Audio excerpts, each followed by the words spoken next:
Yeah. Hey, friends.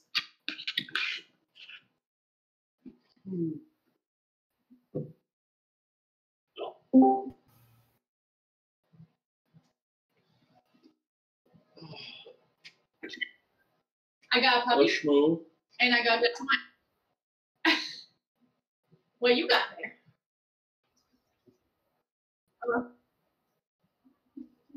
The classic old-fashioned and lemon iced tea. Great. Oh, gross.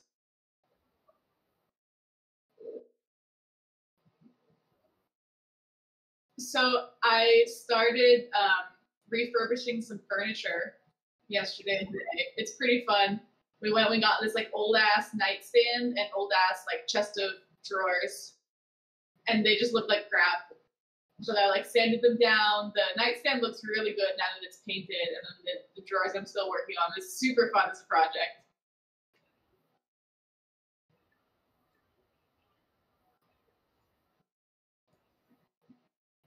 No, I did like a stain with some varnish that we had laying around.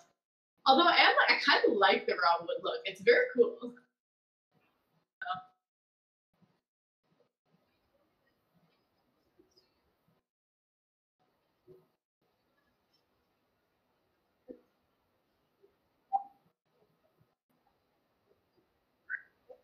No, it's too small.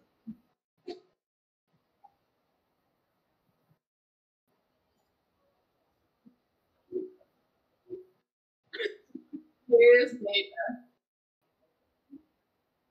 That's really cute. Wait, like what kind of pink?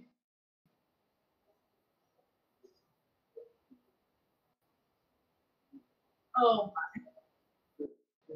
my.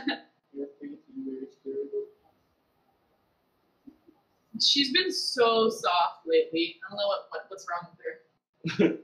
I don't know what's gotten into her. Oh my god, that's ridiculous. It's gotta be the heat. It's just hot, yeah. They're all lethargic and stuff. It's so pink.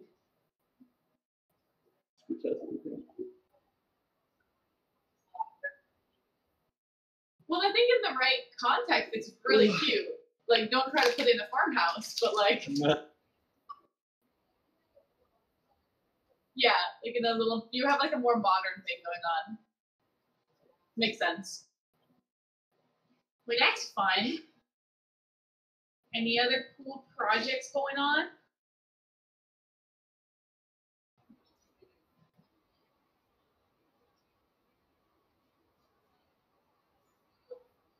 Yeah. Nice.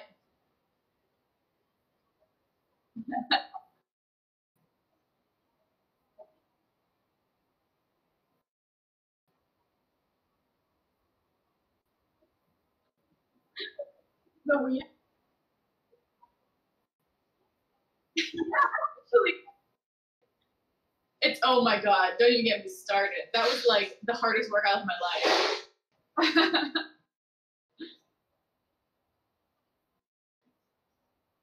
Yeah, afterwards, you get to look at it and be, I did a thing. So you have a before and after situation then, because you said you only did half of it.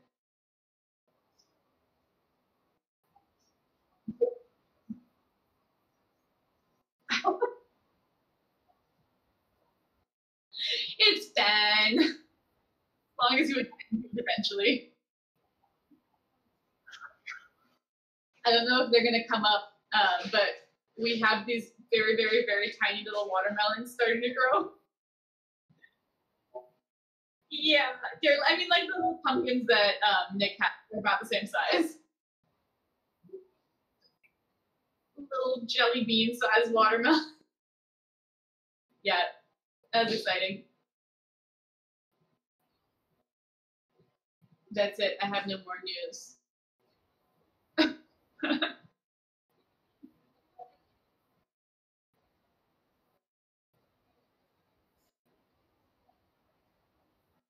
Uh-huh.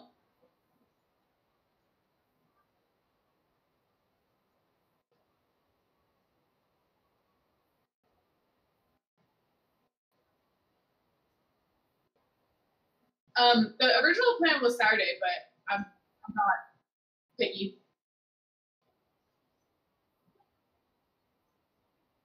Sounds fine.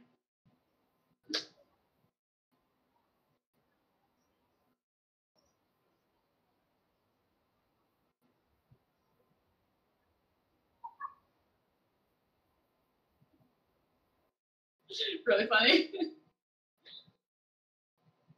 So for our campaign on Saturday, I was having a lot of fun, like listening to podcasts that have to do with like exploring different myths. And it's one of the podcasts. It's not that one. It's called Stuff to Blow Your Mind, and they do a lot of stuff, but then like a subset of them are like these kind of cool myth stories. And a lot of times they'll say like connect it to something in the modern world. Like one of my favorite ones that they did was about like dinosaur fossils and whether dinosaur fossils inspired like dragon stories and griffin stories. And so they talk about like the different fossils that might have it, but then also like make a good point to say like, you know, also people have creativity. So it's not like they had to see something to inspire. Like it also could have been like a thing that they just came up with. And then, yeah, exactly. And then like you have, or you could have a myth and then you see a giant fossil and you like tie the fossil to the pre-existing myth. And so it could be like a circular thing. Anyways, so they talk about a lot of different like monsters and their origin stories. And so I've like tied some of that into, like I've literally just made up some creatures. And they have mechanics that have to do with their origins and myth. So it could easily be like the easiest monster in the world, or it could easily be like TPK. Like, I don't know.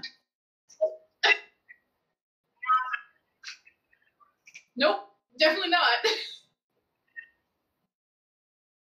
I was telling Josh this, and he was like, "Well, don't make it so like we just die." And I'm like, "You might. Like, I'm not gonna." I cannot promise anything. Oh my god. Why so many classes?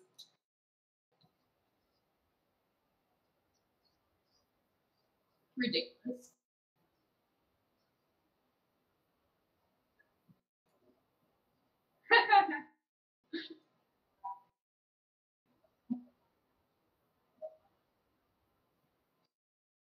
The oh god, that's painful. I hate it. I hate it so much.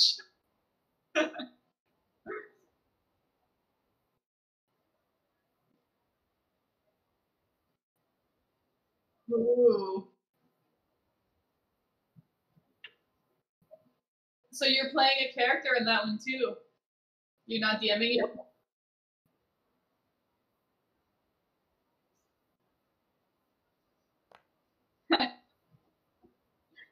Nice. Who are you playing with?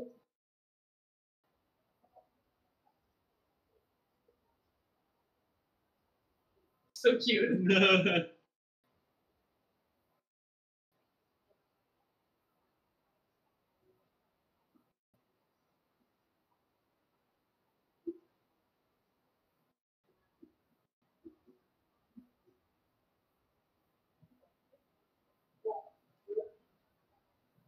Oh, so like there's the regular person who normally plays, and you guys are going to be like sidekick group. I see. Well, that's fun. Yeah. There's like not a whole lot of pressure to like fill out a story. You just get to be like silly. That's cool.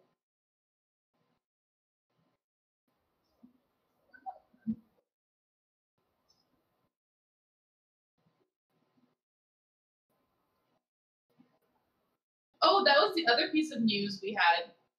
I wanted to do this backyard project that involved like log steps. And so I was looking and I'm like, you can't buy logs. Like first off, nobody sells them. And if they do, they're crazy expensive, like hundreds of dollars for a log. Like, no. So I was trolling around Facebook Marketplace and this guy was like, 5 massive logs, come and get them free. and they were like 7 feet long. They were literally like small tree trunks. And I made large tree trunks. Large tree trunks. I made Josh come with me, and we got like a power workout this morning. Literally lifting trees. Yeah, and that was my first thought. I'm like, hardcore. Oh my god, they were so heavy, and he like really beasted most of it. I was kind of there for moral support. I was like, that's like the meme or the tweet, I guess, of early in quarantine. I'm sharing a table with my dad, and he's an aerospace engineer for NASA, and I'm drawing a duck. I'm drawing the duck. Yeah, the beginning of quarantine, long ago. Yeah, when it was still fun.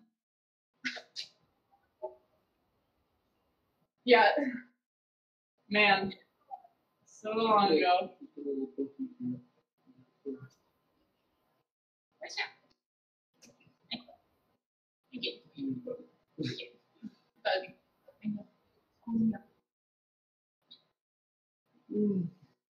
You gotta like get in the camera though. You can't be off screen the whole time.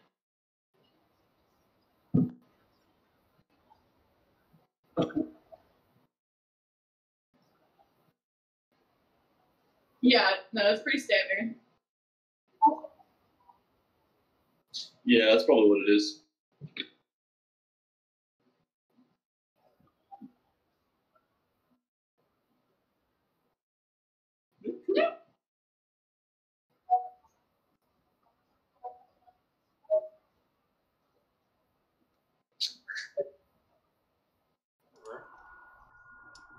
Oh no. Oh, that's my chest. I know. Is it streaming? Yeah, Ooh. it's all messed up. Darn it. My eyes are over here. I can't. Yeah, that's not great. Damn. Oh my god, Christine too. Oh yeah. Jeez, Nick. I can't. Well, without Where's your chest? Without it's hiding. Without all 4 people, it doesn't like the stream is all messed up.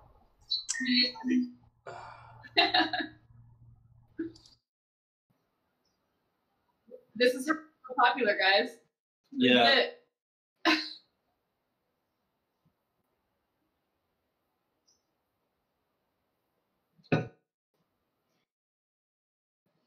Oh, this is neat.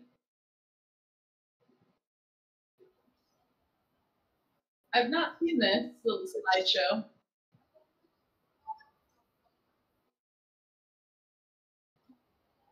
Yeah, I was gonna like integrate the older stuff.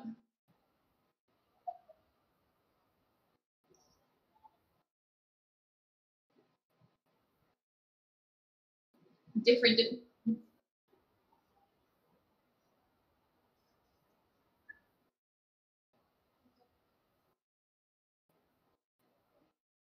The most recent ones are my favorite. But at that point, we had more developed characters so that we could like get their personalities as well.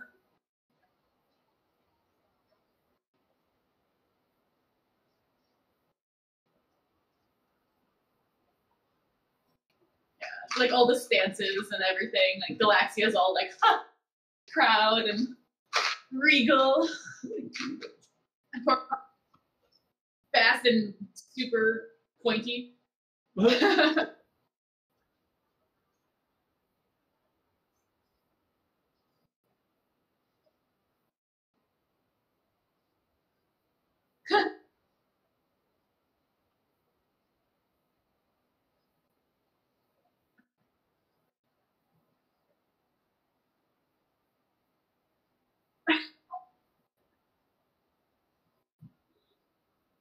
That's really good.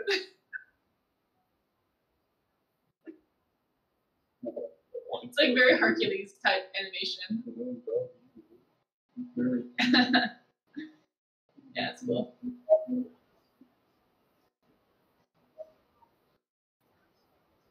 So cute. You just want to know the case. Yeah. Yeah. I mean, I would say we could probably start without him. You should jump in here. He'll jump in nicely.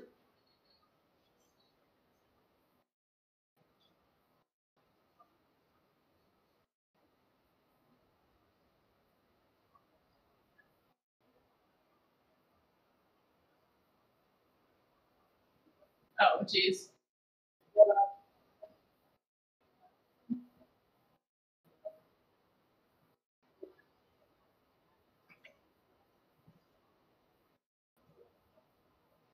Oh, you need another account. Not sure if you could find it.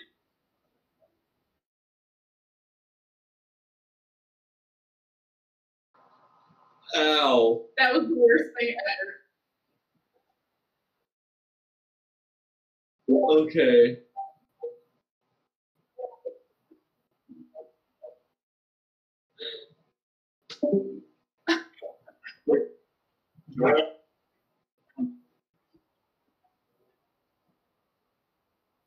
Mine.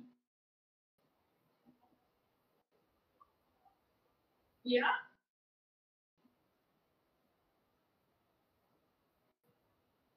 Yeah, dead screen.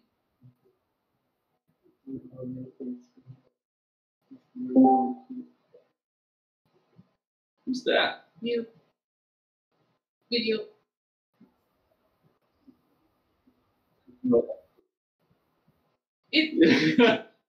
Oh, there we go. That's so weird to like see myself through that lens on.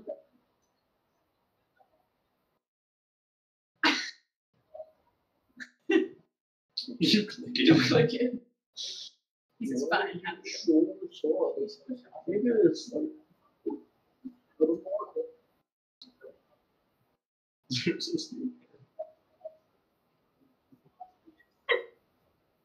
He's always busy.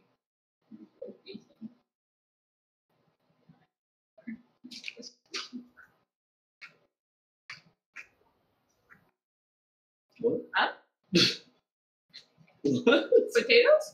My working on a Mac was like the bane of my existence. It's duplicating. Friday afternoon because I was trying to knit an R Markdown file, and apparently that is really hard for Macs to do. That's illegal. And I had to like download a new driver, and then I had to install it, and then Google File Stream wasn't synced anymore, and so I had to delete and reinstall that. And then finally, like after throwing like 3 fits about it, it finally worked. But it took like 2 hours. Did not need to happen. I know, I was like, so unnecessary. Why are you not compatible? Like, why? Why? I key you. Who did this? I don't know. Well, we can get started now if you'd like. Yeah. Are we streaming? Yeah. Oh. Now that we have the appropriately sized window. Yeah. So, last time a lot of stuff happened. So try to think where it started. Oh boy. You You know, were basically staking out Gunderson's house. Porkchop, or Galaxia and Shad returned from Urk after successful negotiations, if you will, and then you all agreed to enact the plan, which was to abduct Gunderson, Porkchop impersonate him in his place, and then I think that was the plan. It did not work. it worked, actually. Well, I mean, it worked. That much of the plan worked. I don't know if there was more beyond that. That was planned for. But you did abduct Gunderson in the middle of the night. You pummeled him unconscious while he was sleeping, and then teleported his body away to the bottom of a lake far away, where Galaxia's god reigns. And you can. That's where we're at now in our tabletop here. Back in this familiar underwater shrine to Aegir, the god of the ocean, Galaxia's god. But you are down there, and then you put Gunderson in a pit, and you gave him a disease. made him very weak, and then slept for a while, then went back to Lutetia, and Porkchop impersonated Gunderson for a while, for a day, and went to the capital and tried to throw people off by acting strange and being erratic, and then you saw that the council was convening and you were being beckoned in, and Porkchop just ran away, and then, as Porkchop does, and then Thazal learned from Gunderson, after talking for a bit, that Gunderson really didn't want to be in this whole Nightshade Guild fiasco. Well, he did not want to be in the hole either, but he was basically coerced by the Nightshades into cooperation and used as kind of a tool by them to do all the things he's been doing recently. He did, however, set the Pursuer after you all, which was provided by the Nightshade. It's sort of like a trial run, but you took care of that. And anyway, learned all that, and he agreed only to tell you all this if Thazal would agree to protect his family, who was now in danger because he'd been abducted and was no longer acting the way as expected. Long story short, Porkchop, in Gunderson's stead, managed to collect all of the remaining family members, plane shift them to the bottom of the lake. Yeah, we kind of kidnapped them. Yeah, kidnapped them too. And that's where you are now. Galaxia, the entire team, is at the bottom of the lake in the shrine. Gunderson's been pulled out of the pit and healed and reunited with his family.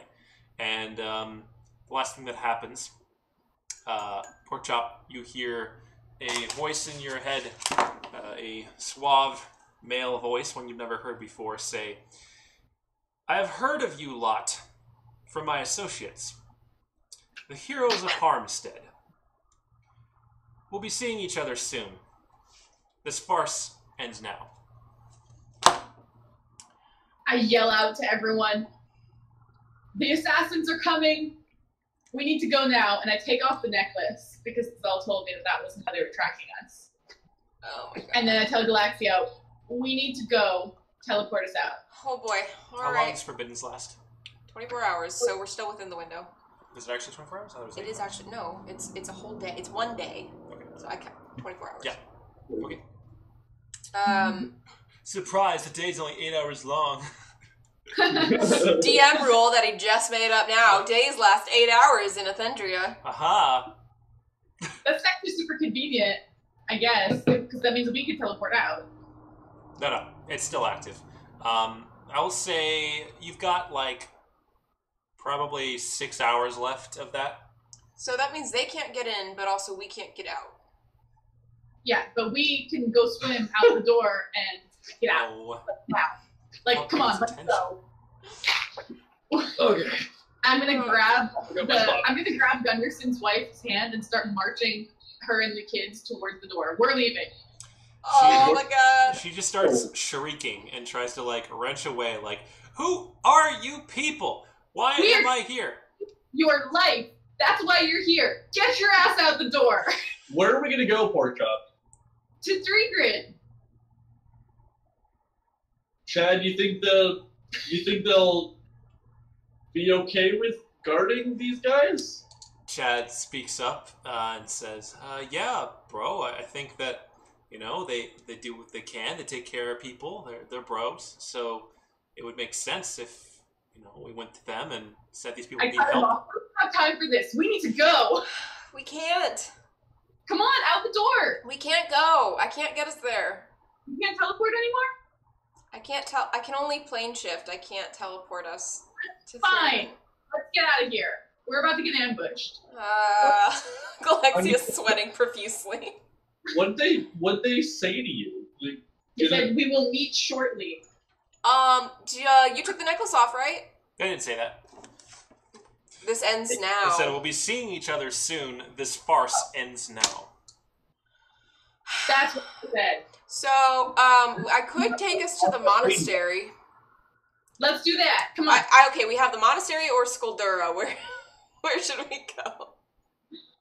Probably the Monastery. monastery. It's on another continent. Monastery. Okay. You also have Uthorim, right? You got a shrine there. Oh, we can also go to Uthorim. Your The house. Birundul Empire has no jurisdiction. Although then he might... They could get asylum. How does asylum work in I Athendria? don't think it does. Not to assassins. Okay, we can talk about that later. Can we just leave this spot right now? But where are we gonna go? Gunderson's still like recovering from his ordeal, and he kind of stands up straight and rubs his head, and he's like, so I feel like I should be part of this conversation. Sit back down. You have no opinions here. Sure. Ooh, He looks at the Zal, and he's like, where are you planning on taking my family? Well, we were thinking about another continent. Which Or one? another plane of existence. well, there's a little monastery in the Astral Sea. They could probably at least provide us a day's shelter until we can get back to, we were thinking Ebria for long term. There's a little island off the southern coast. The wife just kind of crumples and starts wailing. She's like, I hate Ebria. It's the worst continent. I mean, there's also Uthorum, but, What's the one with the saddle? then, I mean, that's pretty close to here. It's a different kingdom. I think Akesh would be much worse, but We could go to Akash. You want to go to Akash? Ebria's your best bet. You can't stay on this continent. The whole lot of you are in danger because of this guy. Gunderson says, well, actually, I think they're actually in danger because of you all and your actions recently, the past 24 hours. They're in danger because of your crimes. Your actions first. Our actions brought to light your actions, and our actions are now saving your actions' asses. I had an arrangement. My family was protected until your intervention caused things to go awry. Do you really think that your arrangements were going to last? Probably not. But, All right, my friend, listen up. We're trying to save your asses right now. If you want to talk about whose fault this is, we can do that and let your asses die, or we can get out of here. Call's yours. well, I don't really like wherever this is. He looks around the gross, wet walls and the algae-filled pools. He says, I would not be opposed to going elsewhere. Thank you very much. Shall we? Well, sure. If we get them out of here, Porkchop Galaxia, they need to lay low somewhere for a while. So, Yes. Okay, so if they're going to go to Threegrin, they have to be normal.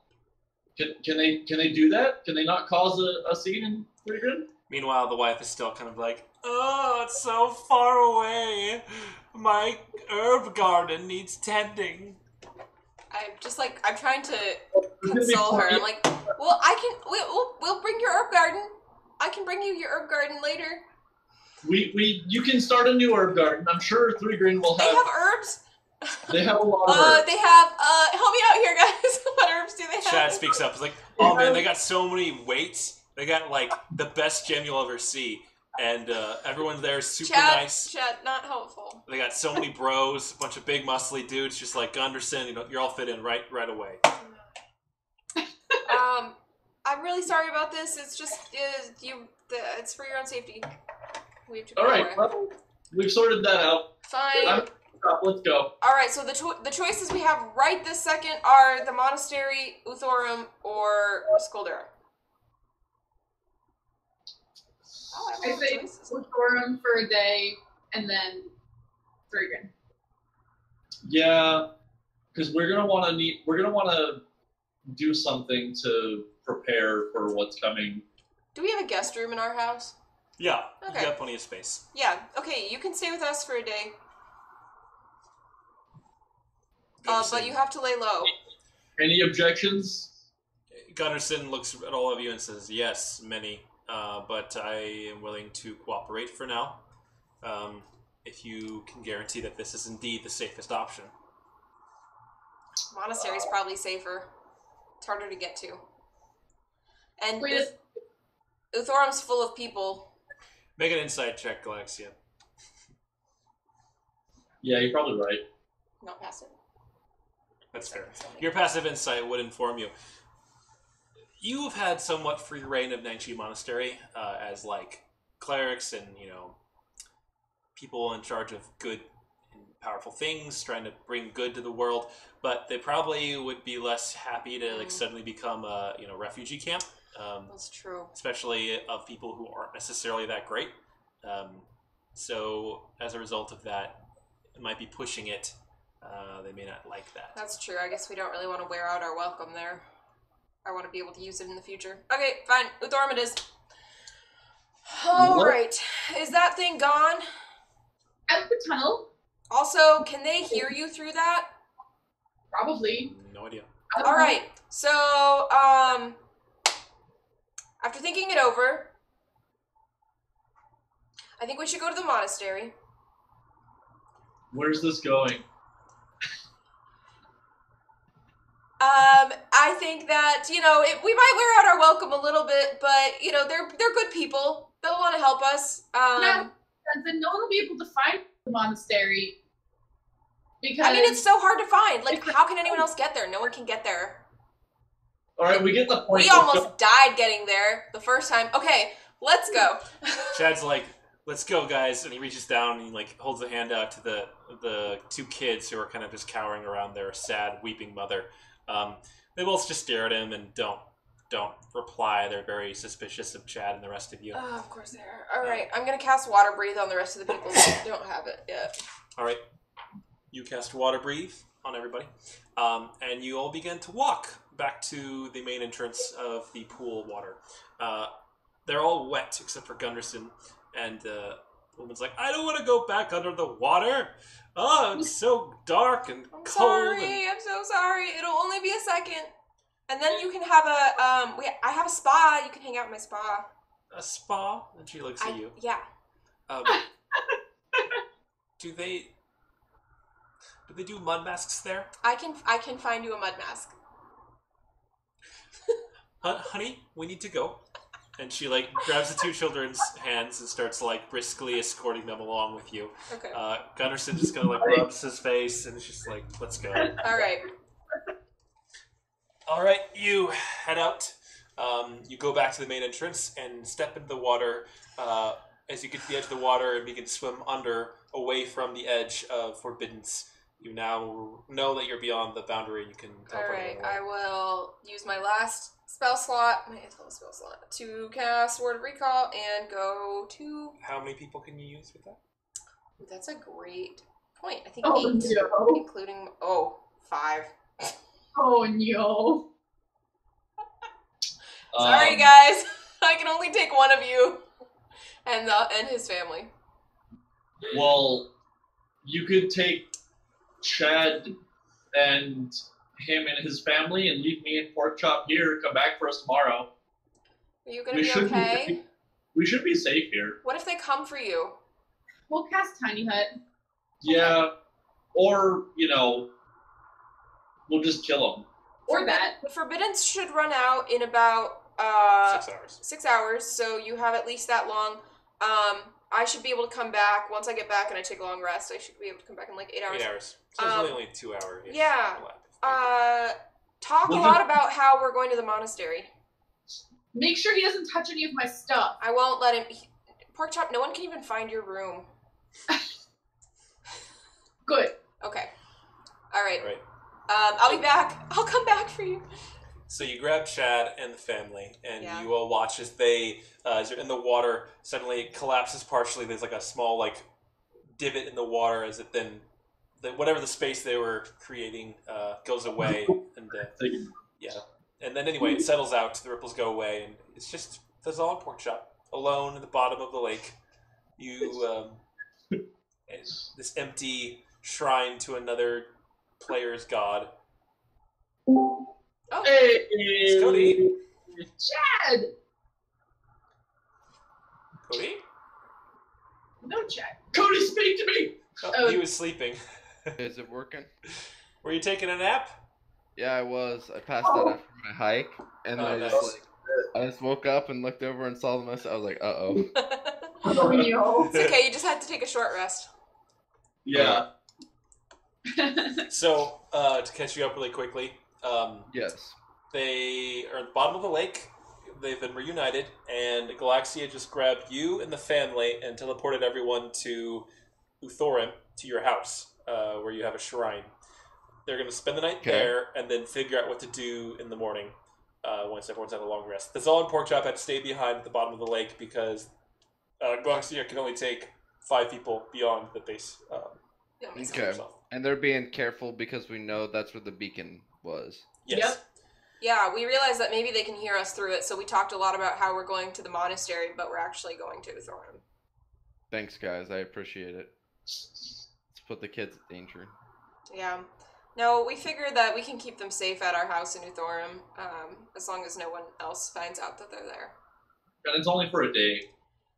Gotcha. Yeah, and Chad, you and I mean, I don't know. I guess there's always scrying, so they're not really that safe, but it's only for a day, so... Gotcha. I mean, you have to figure out where the person is at scrying. You don't just, like, get a homing beacon, right? That's true. If they don't recognize so as long as we keep them out of recognizable places, it could look like any other house. Right. True. Exactly. All right. So, Galaxia, you arrive in front of the shrine to Aegir in the central portion of your house in Uthorim. You all plop into existence. The mother, Mrs. Gunderson, looks at you and says, "Where's that spa? I'd like to use it." I say, just a moment. I need to go let our household staff know that we're here, so they can bring us food and water. And all right, you go do that. Yeah, they can wait here. What I meant by spa was just like part of the shrine to Aegir. It's like a pool, and like. She wants a mud mask. You know that much. I know. I will find her a mud mask. All right, so I'm gonna storm off and say, Chad, keep an eye on them for a minute, and I'm gonna go find our house. I'm like, yo, bro, I didn't know we had a spa here. That's sick as fuck. You want the mud mask? It's supposed to be You know that, right? It's my spa. Okay. But I will share. So you go to the kitchens. As you walk in, you see that Does Chad's gym have a sauna? No. It was not part of the list of things. Oh, we should add a sauna. It could be joint between Chad and Galaxia. I think if I can get you that 5 degrees up. Okay, so yeah, I'll go find our housekeeper. So you go find them. You walk in the kitchens, and they're currently preparing a small meal. They see you walk in. They're like, "Oh, Imar Elsinore, how can we assist you today?" So sorry for just dropping in unannounced like this, but we have some guests. Ah, yes, we've been preparing for this. And she runs over and pulls on a bell in the corner. You hear a clanging noise, and 30 seconds later, 4 or 5 staff stumble in various states of duress. They're like, "What? What? Are the owners here?" And they're like, "Yes, they've come back. It's time for a feast." And they're like, "Ah, excellent!" And they all start rushing around, fixing their hair, putting their aprons on. They are rapidly gearing up for hosting in this mansion that you've only been never in once. hosted. Excellent. I'm so excited. Thank you so much. Before dinner, our guests want to relax a little bit. It's been a bit of a rough day. Do you know anywhere that one could acquire a mud mask? The half-elf gentleman runs over and he says, "No, but I shall find something." Perfect. Please do may that I as soon have as some possible. gold for purchasing such a thing? Absolutely. I'd toss him 50 gold. So he holds 50 gold. He's like, "Oh, that'll do." And he carries it and just runs out the door. Yes. Okay, yeah. I say, we're also going to need the guest room prepared. It's myself and Chad. What's the prefix? Knight. Oh, Imar is what you are. The rest of you are cavaliers. Cavalier Chad Oh, and some guests of ours. Now, I must ask for your discretion. These guests are... We don't want the whole town to know they're here. We have nothing to speak of. We are just making dinner for our friends. Excellent. Yes. That's what I like to hear. All right. Discretion is part of the business. They go about their cooking nonstop. I'm assuming they're pretty quick in preparing Yeah, the guest room. they have food ready. Two of them rush out with bedding and whatnot. They're ready to go. All right. I will lead Gunderson and his family to the guest room. I will hand Mrs. Gunderson a big fluffy towel and say that the mud mask is en route.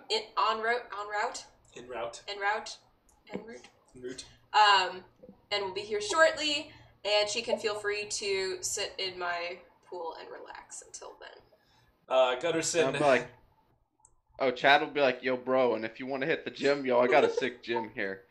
You know, when you want to crank out a few sets.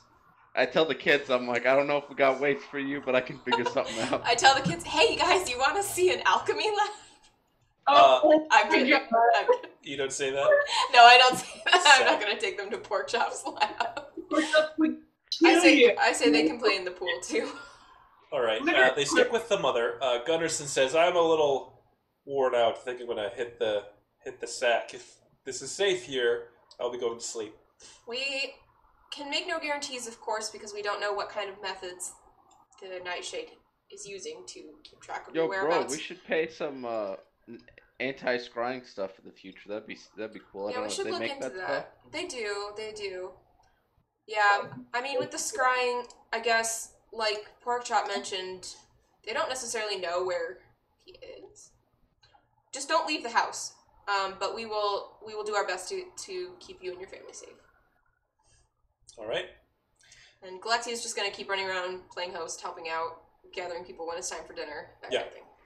So over the course of the next couple hours, you do exactly that. Help out. The kids stick with the mom. She does step into the pool, and half an hour later, the servant person arrives with a large, like, a glass jar filled with, like, this lovely, fine, brown mud. He says, only the best from the local rivers, harvested 2 days ago. Got it from the boutique down the road, and I believe this will fit the job. She takes it and, like, sniffs it. She says, this is Uthorum, isn't it? He's like, yes, this is Uthorum, the finest face mask you'll find anywhere this side of the continent. She's like, indeed. And she begins to liberally apply it to her face and settle into this pool of water next to the shrine of Aegir. I ask if she would like the temperature adjusted. She says, you could do that? I can do that. I'm a water cleric.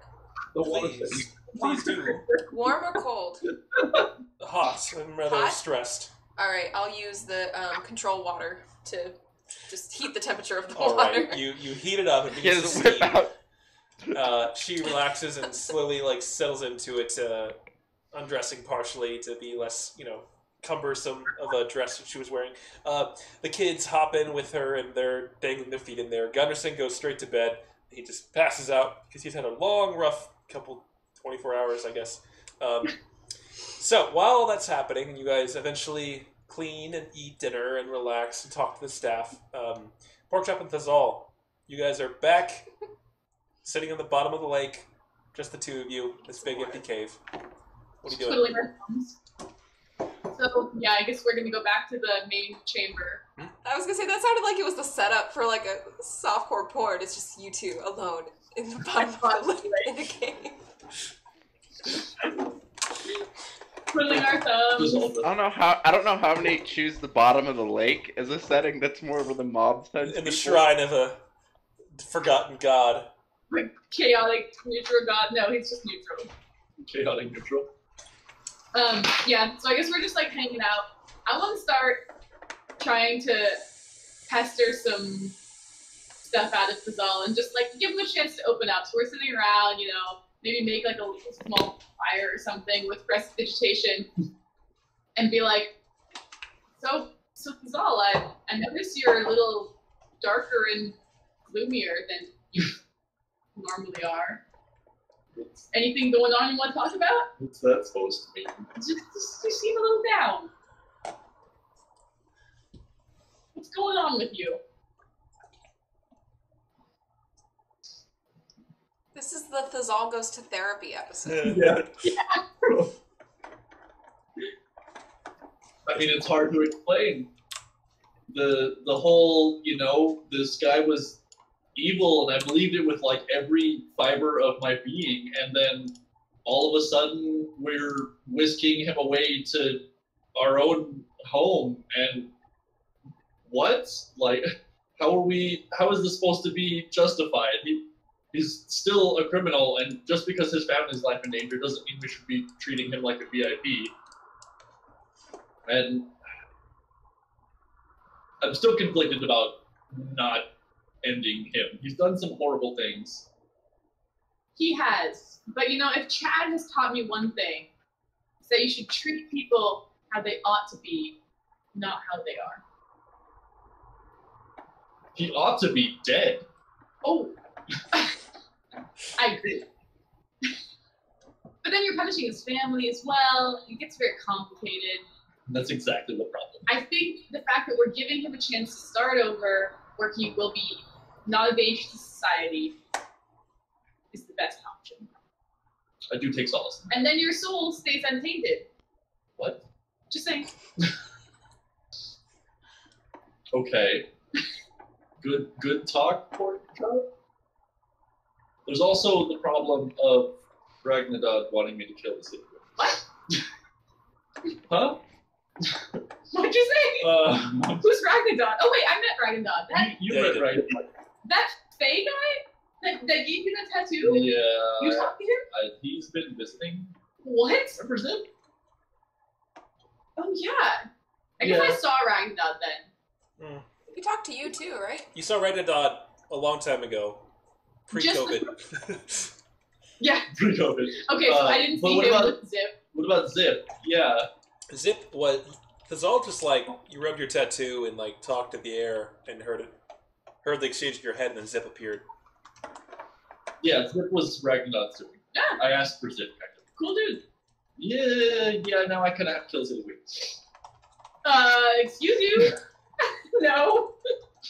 I don't know how else to get out of it. It was something along the lines of an insult, and now I'm being used as a murder device. Unless I can think of What happens if you just say no? I'm pretty sure he smites all of us. Okay, what if we impersonate the Sealy Queen? Fake the Sealy Queen's death. Abduct Ragnadod. Put him at the bottom of the lake. I like the way you think. No reruns of that, please. Yeah. We found a thing. We just stick with it. Just abduct somebody, put them at the bottom of the lake, and impersonate somebody else, and consistency. Just that's the next 6 seasons of the Heroes of Harmstead. No, I'm more interested in trying to persuade him otherwise to do something else that's not killing a probably very powerful being. But unless you have any ideas, I'm all out. I could probably think of a few ideas. I just shoved the headphones on top of the dog. Of course, yeah. Throwing things at her. What if we convince him to embarrass her instead of killing her? That was my idea, because it was ultimately the start of this whole thing. Started with her embarrassing his shoes or something. So we show the court her underwear, and then this whole thing is solved. We'll have to run that by him. All right. we'll continue discussing ideas for how to embarrass the queen. So you hang out in the portable pavilion and just hash out ideas for a few hours before eventually going to sleep, I assume. Yeah, I think we'll wait to cast the pavilion until we go to sleep. But right. All right. Back in with Thorim. Dinner is finished. The family's wrapping up, and Gunderson came down for the meal, but he returns immediately to bed and takes the wife with him. The kids are also tired, and they bring out cots for the children to sleep in the guest room. It seems comfortable. They all go to sleep pretty early, and you both are tired. Galaxia, you're all tapped out of magic. Yeah. I was going to ask you, Galaxia, do you have anything that might help, I don't know, like sanctify the area or protect them or anything like that? That's what I was or us? wondering. I mean, I have enough. I could do some warding. I can't do anything super high level. Can you ward against teleportation? That may be a hindrance to us. I can't cast Forbiddance again, no. I what are the warding? Once. Warding is just like if someone tries to walk in the door, it'll explode or something like that. I mean, just let them know. Don't walk out this door, The or else kids it'll could explode. go I want exploring. to get a drink at 2 in the morning. Yeah, so Chad, I mean, I was wondering, do you think we should take shifts to watch? Yeah, bro. I think that'd be. I don't know. With 2 of us, is that enough? You probably wouldn't get very good night's sleep if you Yeah. did that. Yeah, I don't know. Because I need to get all my spell slots back so I can teleport Porkchop and Thizal back tomorrow morning, but I'm just wary about going to sleep. I guess... I mean, I'm sure there are guards for hire. We could go hire someone for the night. Yeah, we probably should have done that Night. earlier. Yeah, you should have done that earlier. It's nighttime. You're not gonna just like find someone on the street who's a reputable guard. We find some dude on the street. Find Could Hobo find a dude Jim. on the Have street. him. Hobo Jim outside. Post him out. Have one of the guards just stay up and scream if something happens. Or one of the servants, I mean. I just don't want to put their lives I mean, at risk. Chad will say to the servants, just like, if you see anything funny, go get me. All right, Or the one Alexia. they nod and they say, "We'll do that." Probably gonna sleep soon, so I can't say if we'll see anything at all. Does but- anyone? Is there any sort of night shift here? No, Luthorm is a very comfortable and law-abiding town. With the exception of the giant siege, there hasn't been much activity that is problematic or worth hiring guards for. Yeah. Wait, Gotcha. I can cast Forbiddance again.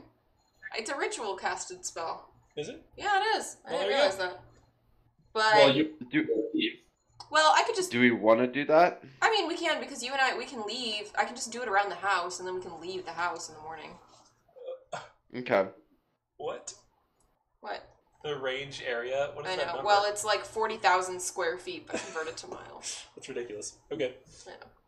And it does We not ward the consume entire these things, city. so I have the ruby, and I reuse it every time. Mhm. Okay. I just ward the entire city. No, I don't... Well, I don't want to do The Forbiddance. mages. Yeah, I don't want to do Yeah, that. the mages might be a little upset with us. But I don't I know will- if they have some. I will do it for the grounds of our house, so the house and then the surrounding Okay. area. I will take 10 minutes to sit down and ritual cast that. So before going to sleep, you cast Forbiddance in the immediate vicinity around your mansion. It seems to be successful, and you feel like you've done just about everything within reason that you could do to prepare, short of hiring a guard. Yeah. So, And Chad will get a quick workout in before bed and go hit the hay. Let's Yeah. check, chat. That if you is see- a 26. Very good. Is the thing up? Thing is up. I added a couple additional features on the thing. So at the very bottom right, you can like click on individual dice to roll them, or you can add modifiers and stuff. So instead of having to type it all out by hand, there's like a nice little user interface for doing a few different things. Oh, heck yeah. saw Like- that. If you click D20, click advantage, and then add like whatever your modifier 7, click roll, it does it. Nice. Things locking in. Handy. Always on top. I don't. I So have yes, Chad, you go downstairs, get a great workout in your brand new, squeaky clean workout gym equipment that's been like touched once, and then afterwards you clean rock and head to sleep, ready for a good night's rest.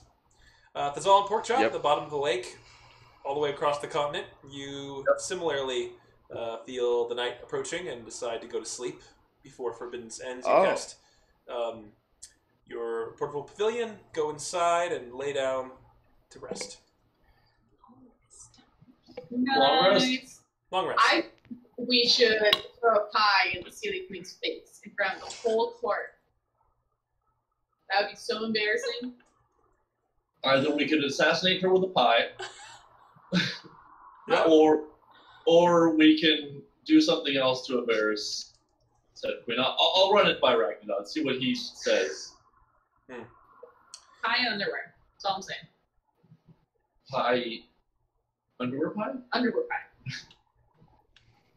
Viable option. Do people wear clothes in the Fae? Yes. Yes. Pork chop. Porkchop, as you rest, you've gone basically 40 hours without sleep due to your impersonation of Gunderson. That's true.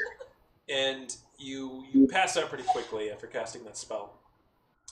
At some point in the night, you are deep in sleep, and you see suddenly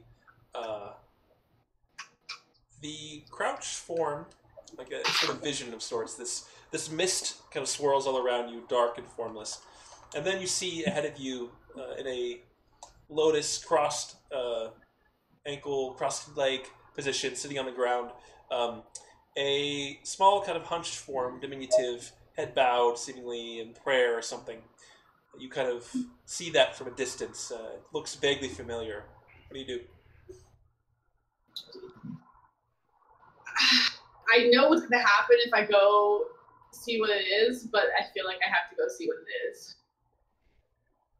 What do you do? So you just walk towards it? I'm gonna walk towards it.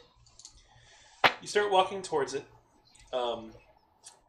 The figure, as you get closer, you see it's adorned in like rough hides and thick furs, kind of covering the upper shoulders. You hear the figure kind of muttering under its breath as you approach. You can't see the face. Make a history check.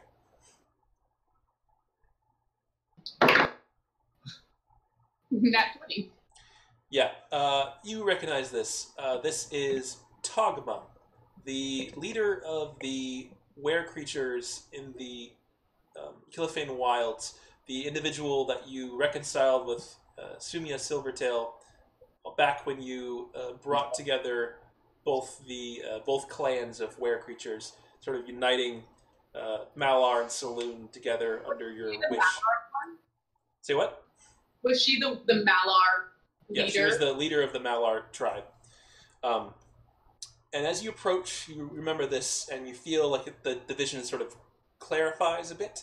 The mist begins to take form, and you see sitting opposite her, Saloon, in a similar sort of crouch, sitting there, eyes closed, legs crossed, also head bowed in prayer of some kind, maybe meditation. You see, as you look around, this is a familiar room. This is the space beneath the temple to Saloon where you had first met Sumia Silvertail all those months ago, and spoke with her about these tablets that you were seemingly pushed to pursue. It's empty outside of these two individuals, these two leaders who seem to come together under your wish, and yeah, they just continue to like mutter under their breath, both of them. What are you doing? I'm gonna get a little bit closer and try to get their attention. Ask like, why am I here? What do you want from me? Make a performance check to get their attention.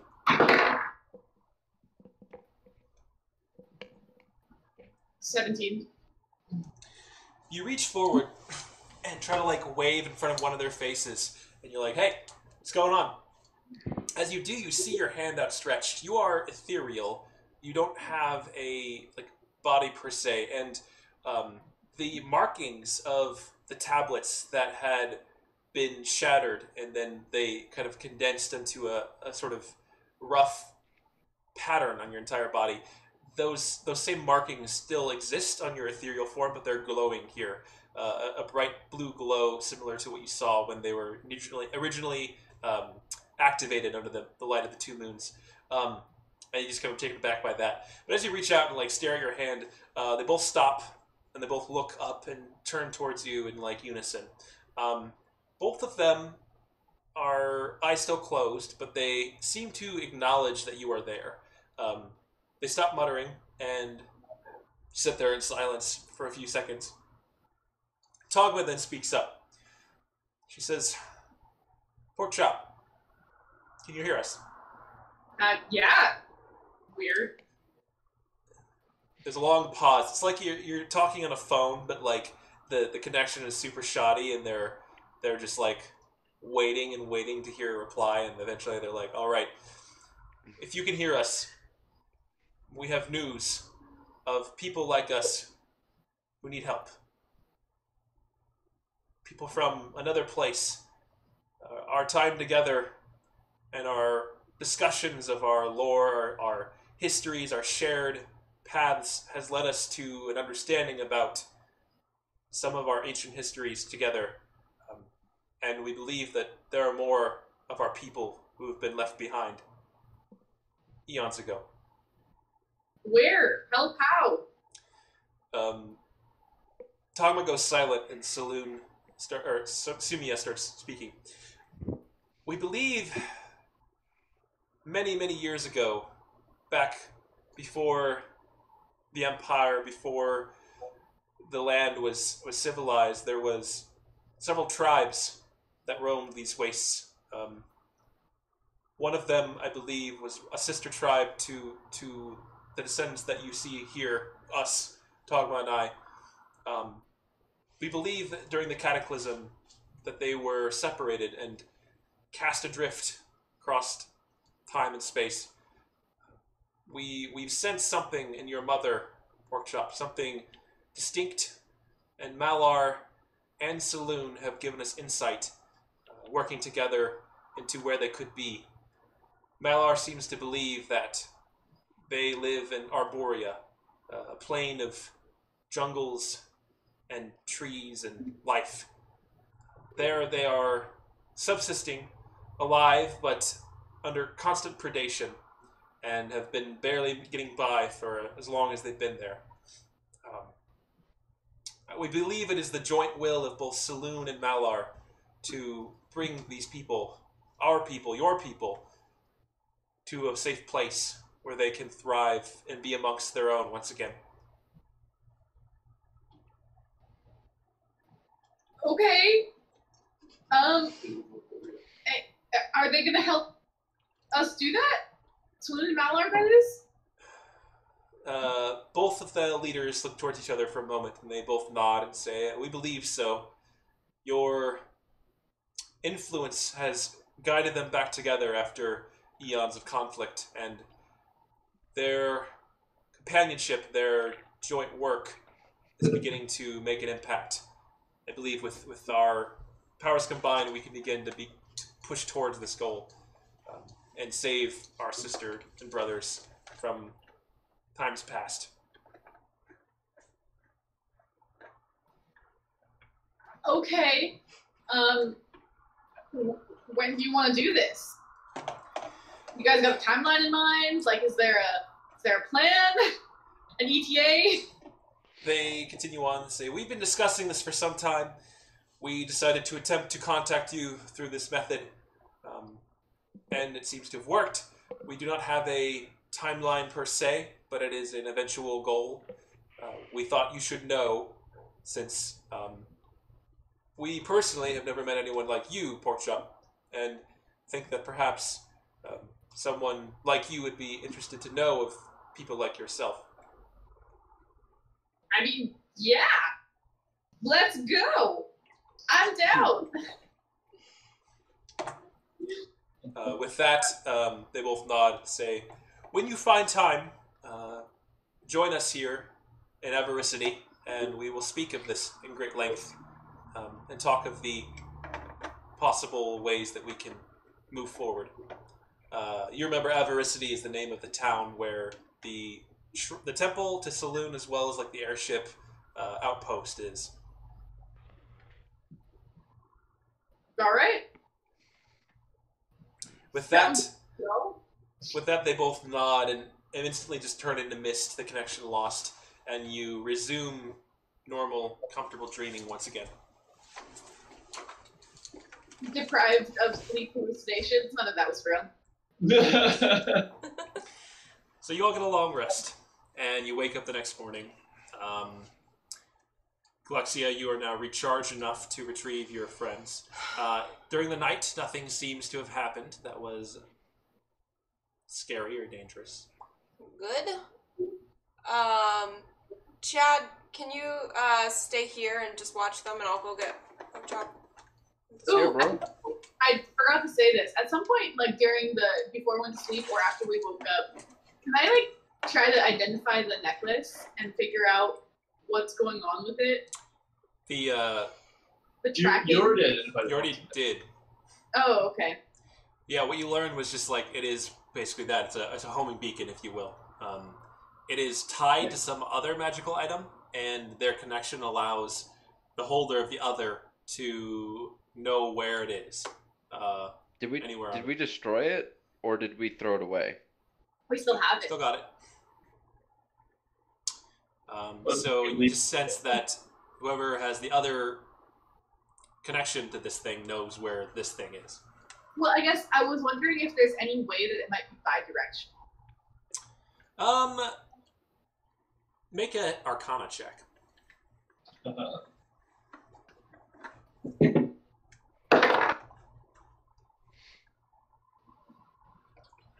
18. You think about it. Reflect on what you learned in your rudimentary classes at the Academy in Uthorim, and you realize that it's possible, but you would need the help of greater mages than yourself, and you could probably find stuff like that at the college in Uthorim, where you had previously taken some classes and sought magical advice before. Alright, in that case, I'll take it with me when Galaxia comes to get us. Alright, Galaxia. Cool. So it's been over 24 hours now. Yep. So I should be able to just word of recall. Twice. Yeah. Fair, grab them back to Uthorim. Yeah. Alright. Yep. We'll let Bristol know that that's what I'm doing, so that it's not a surprise to anyone that they find this in Uthorim. I mean, is there any way that we can like... you put it in your bag of holding and it would show it as in another plane? Yes, you know from your identify that it only works on things in this plane, and the inside the bag of holding is technically like an extra dimensional space, so therefore it would likely suppress the magical properties of such an item. All right, you shove it in there, hoping that will work, and they'll be able to track you with it as you go. Yeah. Galaxia just appears across the room from you all, and you hop out of the bubble. Oh, thank God. My God, you guys didn't get attacked. Oh, I was so worried. Oh, we gotta go now. Let's just get out of here. All right. I'm gonna, before we leave, just like tidy up a little bit, dust off the shrine. Just you fill in the hole, the pit that you made. You get rid of the semblance of imprisonment, and then after that, say a little quick prayer. What about all the other people we plan on throwing under the lake? Keep it there. If this was a one-time deal, Agir might be neutral, but I don't think he wants me to make a habit of throwing people in prison in his shrine. Come on, Galaxia. Yeah, I don't know. Well, if you don't have a prison, we can make a prison somewhere else. Fair enough. And now we'll pull our money together and make a prison complex. Oh and my just God. Like, all right. It'll We're be good to go. the pure prison ever, and we can put bad guys there. Yeah, we'll like coat it in lead and stuff. Like 24-hour forbiddens, like. Yeah, permanent forbiddens. If I cast forbiddens in the same place every day for 30 days straight, it becomes permanent. So just vigilante, like, playground. So you grab them and go back to Uthorim? Yeah. All right, you all gather around and word of recall back to Uthorim. Arriving in the shrine, you see that the Mrs. Gunderson is dipping her toes in the pool, and she yelps as you all arrive, splashing down right in front of her. She like pulls her feet up and says, "Oh, it's the rest of you lot." Oh, I'm so sorry, Mrs. Gunderson. And I shuffle them out. She just So I stands there guess looking Chad affronted. would Chad be with the was the family all together? So you're with Gunderson, Idric Gunderson, and his kids. They're currently like walking around the main hall, just like looking at the different architecture and kind of admiring the newness and wealth. Gunderson seems to be like rather impressed that this is where he was placed. He didn't think that Thazal and Porkchop came from money. But it seems to have had an impact. Chad, you're just watching. Yeah. But yes, you all reconvene. Gunderson sees Thazal and Porkchop walk in, and he nods in your direction with a thinly veiled hostility in his eyes, and grabs his kids and starts walking off. 4 of you are together again. Oh man. You can sit around the breakfast table and enjoy a hearty breakfast and talk. Yeah. Oh, that sounds good. Can I help make it? It's already prepared. Good. Eggs, pancakes, bacon, whole shebang. So you don't have to do everything yourselves. Yo, bro, I'll next do. time. You could probably pick up some ingredients here and make us some sick breakfast tomorrow. Because don't you need like specific ingredients for something like that? Not specific, just higher quality. Mm-hmm. We'll Alright. chow it down. Gets extra protein this morning. Gotta keep those gains up. Do they have a blacksmith in Thorum? Yeah. You know that, yeah. Smiths. The entire, like, family, the Valar family, is, like, renowned elven smiths. Oh, out of game real quick. Did we decide on a final destination? Was it... I think Thrigrin. Friggin'. Right. But because I took them, because I had to go get Fazal and Pork Chop, we have to wait another day before I can take anyone. Unless we go to the Mage College. But I don't want to take them out in public. Yeah, not Yeah. I don't think we can let anyone know that they're here. I think we should spend the day trying to basically get them accustomed. At least maybe Chad should spend the day getting them into the idea that they're going to start a new life. Yeah. Kind of talk them through. It's like witness protection, basically. Well, also letting Edric know that, like, he's going to a city of orcs. He's gonna have to, like, learn to live with it. We might want to make sure there's nothing else on them tracking them. That would probably be Oh, step one. that's true. I mean- Porkchop had his necklace and his ring, but Porkchop identified Yeah, all but that check- stuff, right? Check the kids and the wife. True. Yeah. Like detect magic. Maybe we're dealing with like a Joker situation. They implanted like a bomb in the wife or something for if he went AWOL. She's about to just like paint the walls or something. Jesus Christ. All right, go ahead. Alright, Cody, damn. Go ahead and check Evil- I'm that. trying to think of like if I was the DM. I'm like, what would I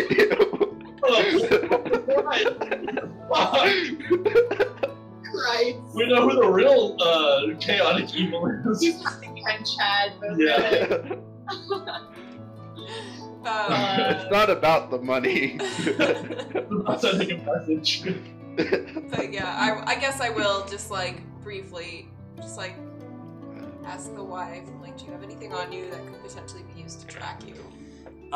Yo, dude, just cast detect magic. Or yeah, Yeah. I'd ask Give if me I the can once just over. inspect her jewelry and things like Make a that. persuasion check. I'll say with advantage at this point. Be nice to her. You've been the nicest to her out of everyone. Oh, I don't have.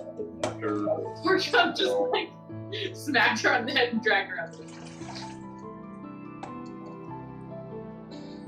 13. Oh, and I'll tell Gunderson, I'm like, yo, bro, if you want to hit up the gym, you know, work out a little bit. I know it's stressful. I always like to, you know, hit the gym a bit if I'm stressed. Feel free. He looks at you and he's just like, he's about to say like, no, but then he's just like, holds it for a couple seconds, make a persuasion check. Oh, sure. Oh boy. So that it. Let's try the new interface. It's Chad. Oof. 16?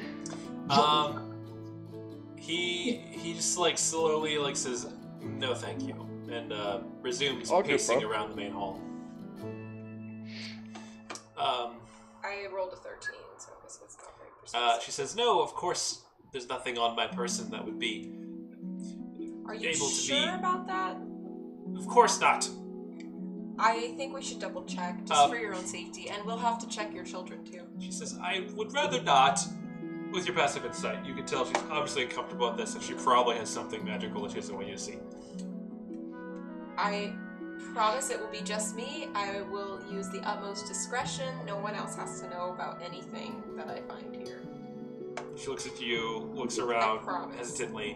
One last persuasion check for that. Oh boy. Just do it anyway. Yo, bro, How this terrible could mean that persuasion. I you... rolled a 4.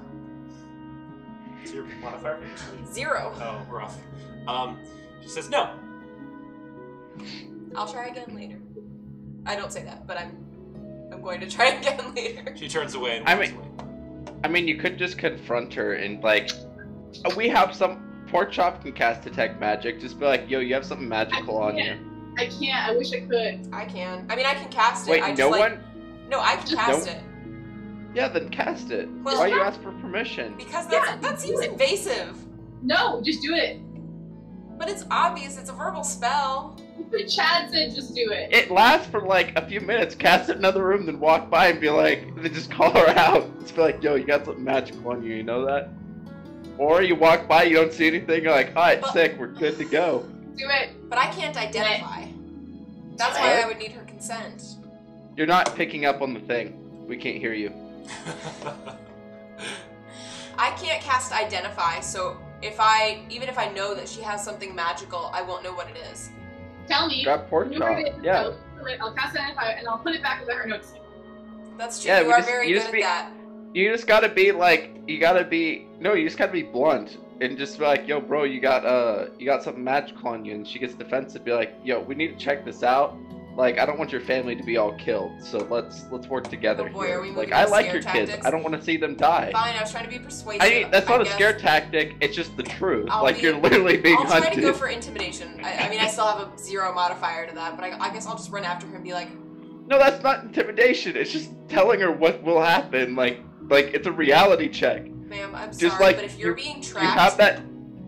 Grab your checkbook and write it and just put reality on it and hand it to her. Just like, here's your reality check. Feel free to cash it whenever this you could want. be a life or death situation. We need to make sure that you're not being followed by the same people that were following your husband.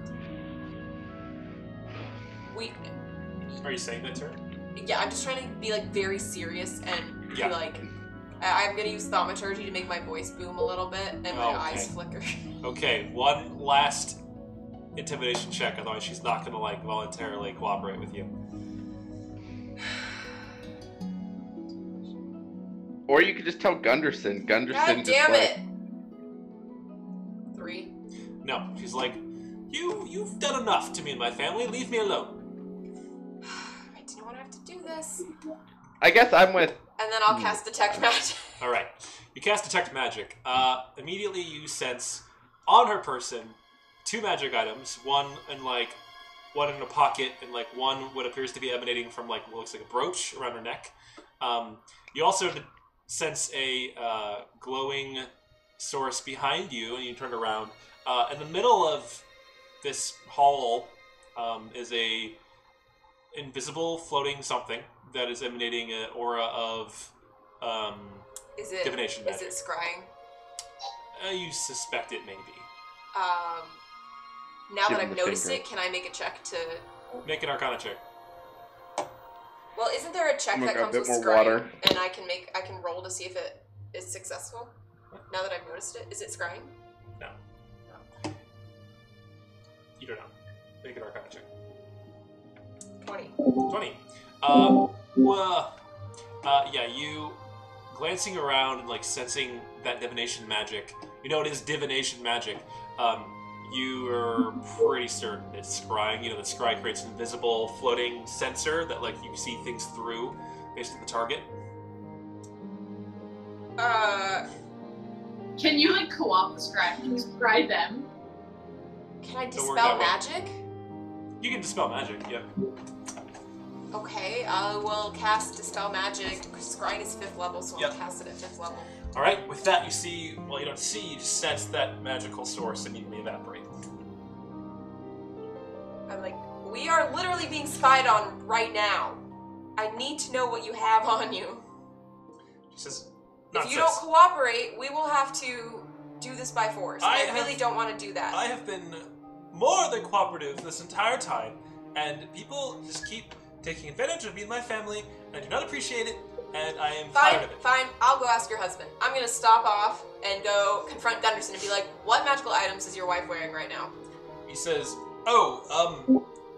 I believe Someone's I gave her... spying on us, and I need to know how they're able to find us. I see.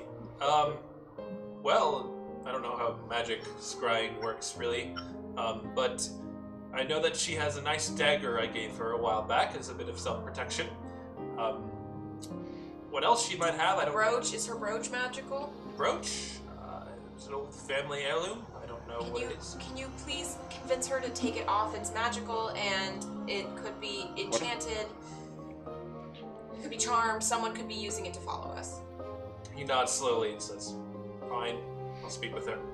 He goes over, and you hear like a hushed conversation. She's obviously like irate, and he's just like, "Oh, just do the thing." And eventually, he comes back with the brooch. Brooch. She's like sitting there, arms crossed, like turned away, just like slightly red in the face. You can tell, and it just seems to be a bit standoffish. I call for pork chop. Like, Pork chop. yeah. Yes. Can you services? Can you identify this? What is this? It's magic, but what kind of magic? Oh yes, of course. Affecting like the like rich ladies in Uthorum, like yeah. Galaxis rolling her eyes like, I don't sound like that. Spread away, darling. Identify the necklace. You identified it. It is a small magical necklace that has a pre-recorded message, basically like magically baked into it. Upon using a command word, it will play the message. Oh, it could just be a family heirloom then. I think identify tells you the command word too. Yeah, it does. It is, the command word is willow tree. Willow tree. It begins to play, and you hear the sound of a young man. It says, my dearest, Biblietta, or what's her name? I think it's Willow tree. Can I stop her? You stop it, yes. Like, sorry about that. We have to. Her name is Judith. My dearest Judith. Does it sound like Your Gunderson? bosom swell. No, it does not sound like Gunderson. Shit! Your swelling bosoms make me feel so warm. Stop! Stops. You stop it. I look at her and I'm like, You could have just told me. just told me. She's just like, she's gone. She left. She walked out of the room.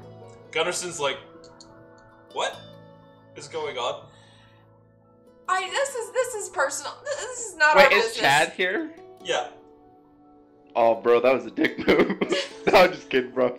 I'm just kidding. Does she have some other? Does she have anything else on her that is like a suspect? That there was one other thing that he seems to think is like maybe just a dagger. Magic dagger. Nice dagger. Well, I what think about this the kids? Not our business. Kids don't have anything. So I hand it back to Gunderson. I'm like, well, we'll be relocating you in the morning. Please be ready. Wait a second. If they can describe your location, we need to get like. I'm not too big on the whole magic thing, but wouldn't we need to get them some sort of anti-scrying stuff? I was going to after this. I want to phone call. I almost said phone call. I want you sending to It's like a text message. Yeah, I want to text my sister. All right. And I want to say, hey, I'm in town. You know anything about anti-scrying magic? We have need for it. Come over for dinner. Galaxia. All right. Wait, you show her the fugitives that we're harboring? We don't have to show her the fugitives. Yeah. It was mostly like a casual They're invitation, technically like, come over not for dinner. fugitives, though. They're just like They're fugitives of the escapees. Virundula Empire, and we don't want to get Uthorum officially tangled up in this, which is why we need to like get them out as soon as we can. So, a few moments later, you hear back. Oh, Galaxia, so good to hear from you. I will be over for dinner this evening. There is some... She, like, stops short, realizing that her sending use is, like, limited. There is some anti-divination magic options in the Academy. Come talk. There it is. I'm really hesitant to leave because because our house is new, so right now all they know is that I guess they can hear what we're saying if they're scrying on us. Is detect magic still up? It's like, what, 10 minutes? Yeah. It hasn't come back within the 10 minutes that it was up. And It's gone. not for any of them either. Isn't? Never mind. I'm not there. Maybe it's us that we should also invest in some Well, anti-scrying. That's the thing, right? Is that it could be any of us or any of the Gundersons. Yo, Gunderson, you got any ideas, bro? So I'm just hesitant to This leave is your here life. Like, because- we should probably ask him. Like, this is his life. I mean, Well, I'm not He talking about them right now. I'm talking about I don't want to leave because if they know we're in Uthorum, like if anything that I'm seeing or talking about gives them an indication that we're in Uthorum, they'll come here. I mean, haven't we said we're in a Thorn? I guess they could have been scrying on us when we said that. I mean, we could be messaging back and forth through our text message thing, but we didn't explicitly say that. Yeah. I mean, I didn't say when I was knowingly being scryed on, I hadn't said anything about Uthorum. Sure, yeah. You don't know how long they've been scrying Oh, and what boy. they've seen in the meantime.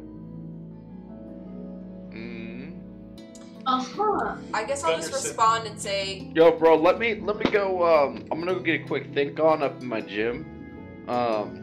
It's dude, it feels so nice to go to an actual gym again. Let me go up there. I'll give it a quick think. Holler if you need me. You start walking off. Gunderson says, yes, I find that good exercise tends to help the body think. Is there space in your gym? Oh, hell yeah, bro. There's space enough. Come on, let's go. He hesitantly follows Chad away from the rest of you, off to get a workout. So cute. I'm gonna go. Workouts bring bros together, you know what I'm saying? So cute. I'm gonna find Pazal and Galaxia and just like not pull out the necklace, but I'm thinking about the necklace and say, I think we need to take out the night shift. yeah, I think. We won't have to worry about them being safe for a good workout. Yeah? We won't have to worry about the Gundersons being safe if the night shade no longer exists. And it seems like this problem starts with them. I just think that I agree. I just think that it's not the kind of thing we can do overnight. We can't just go do it now. That's what you think. I mean, it sounds like they're a pretty big organization. And we don't even know who half of them are. But I can find them. You can? How? Well, I need to Maybe tell- we should use our rings to talk to from now on. Oh, use our messages? Yeah, okay. Yeah, let's do that. So, message each other, even though it takes longer and it's super annoying, that I need to go to the mage college first, but I'm pretty sure that I can do it. Okay. Can you go today and find my sister? And also ask about anti-divination? I'm like, yeah! Something to do! Sweet! You could still be scryed on, but... I don't know. Just be sneaky. I guess that doesn't really Okay. matter. I'm just gonna, like, straight up just leave the house and Right. sneak back to the mage college. I'll do a quick sending to Nabora and say, Pork Chop's coming in my stead. She'll be there soon. See you tonight. Oh, excellent. Looking forward to see that fluffy creature again. I don't tell Pork Chop that she said that. And she agrees to meet you for dinner. Pork Chop, you do your best to stay out of sight, sticking to the shadows, make your way across town, up the stairs, and to Estelar Academy, where you are welcomed at the front gate. You are initially barred, but then when you make yourself known, they're like, "Ah, yes, Cavalier Pork Chop, welcome." They make way.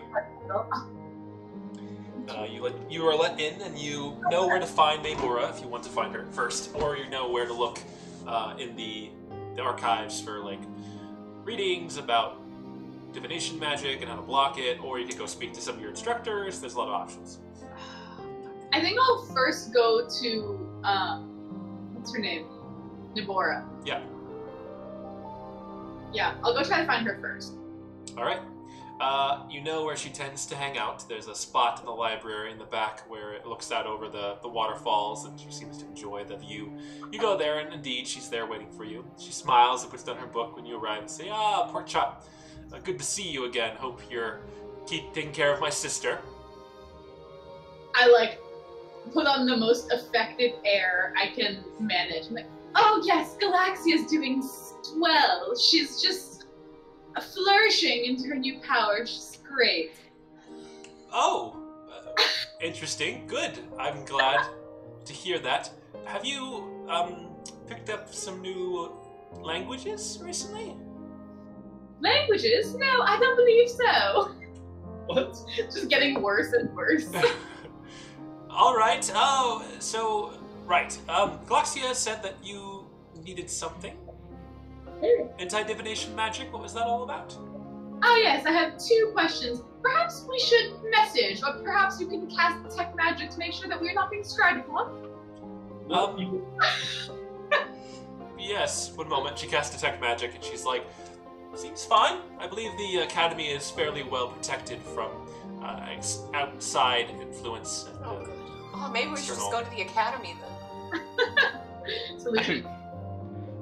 Very well. I have 2 questions for you.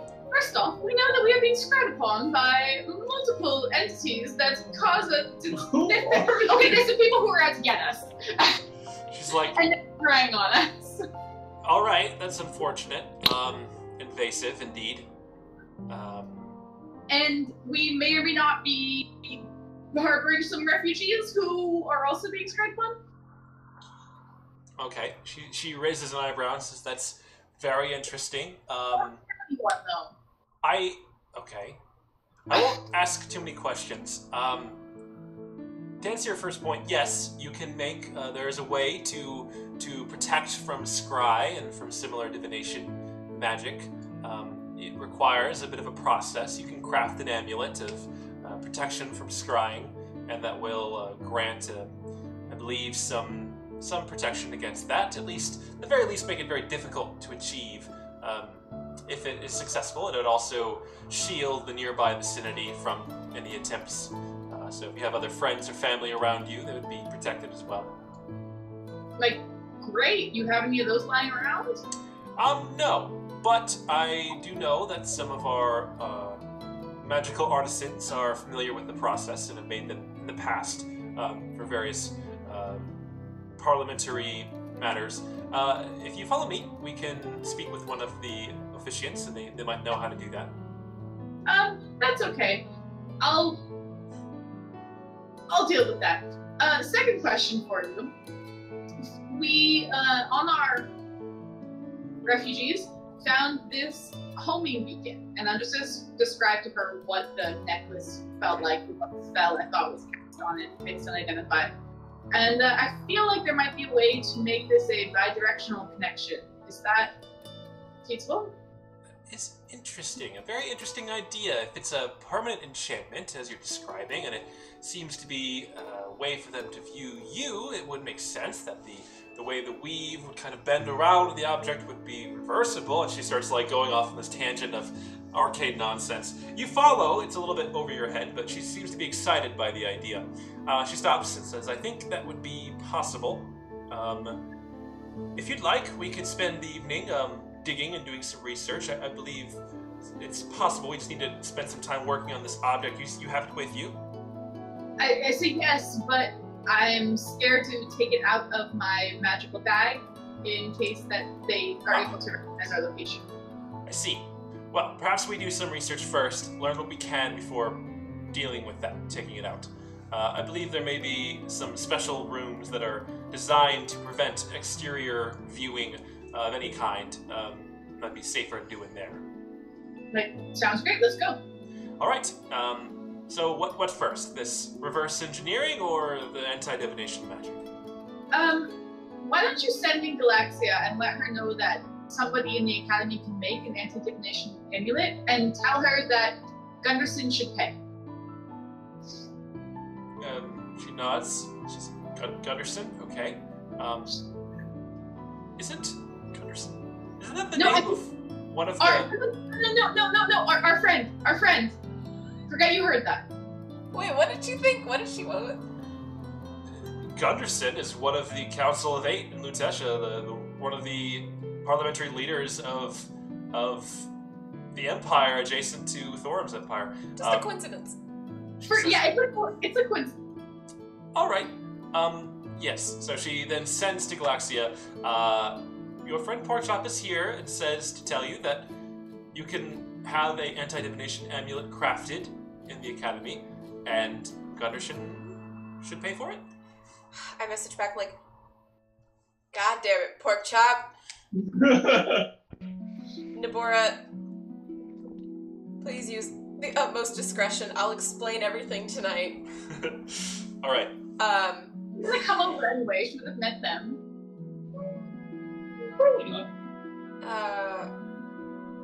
Ask how long it would take, or I guess I asked her, how long would it take to get one of these made, and how expensive would it be? You send that off, and she replies, or doesn't reply. She's running out of sending. She just silence. I'll use one of my spell slots. I'll be All like, right. in case you need some more. Yeah, and you hear her receive and says, yes, thank you. I believe our Mage Yenris of the crafting branch, he's familiar with the process and should be able to make it for a fee. I asked how long it would take and how much it doesn't know. Doesn't know. Okay. Go ask him. Ugh.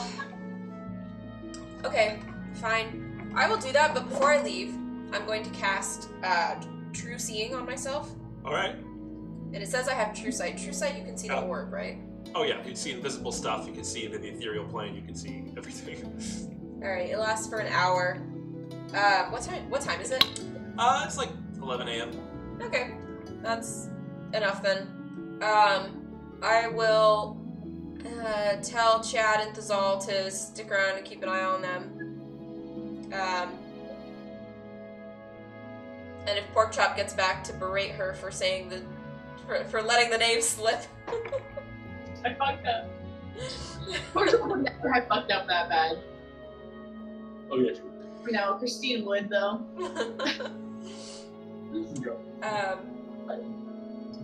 Yeah, So- bro, of course. You know, me and Gunderson, we going to get this workout on. With Yeah. True Sight enabled while I'm here, I just want to look at everyone. Is anyone being scryed on right now? You look all around the room.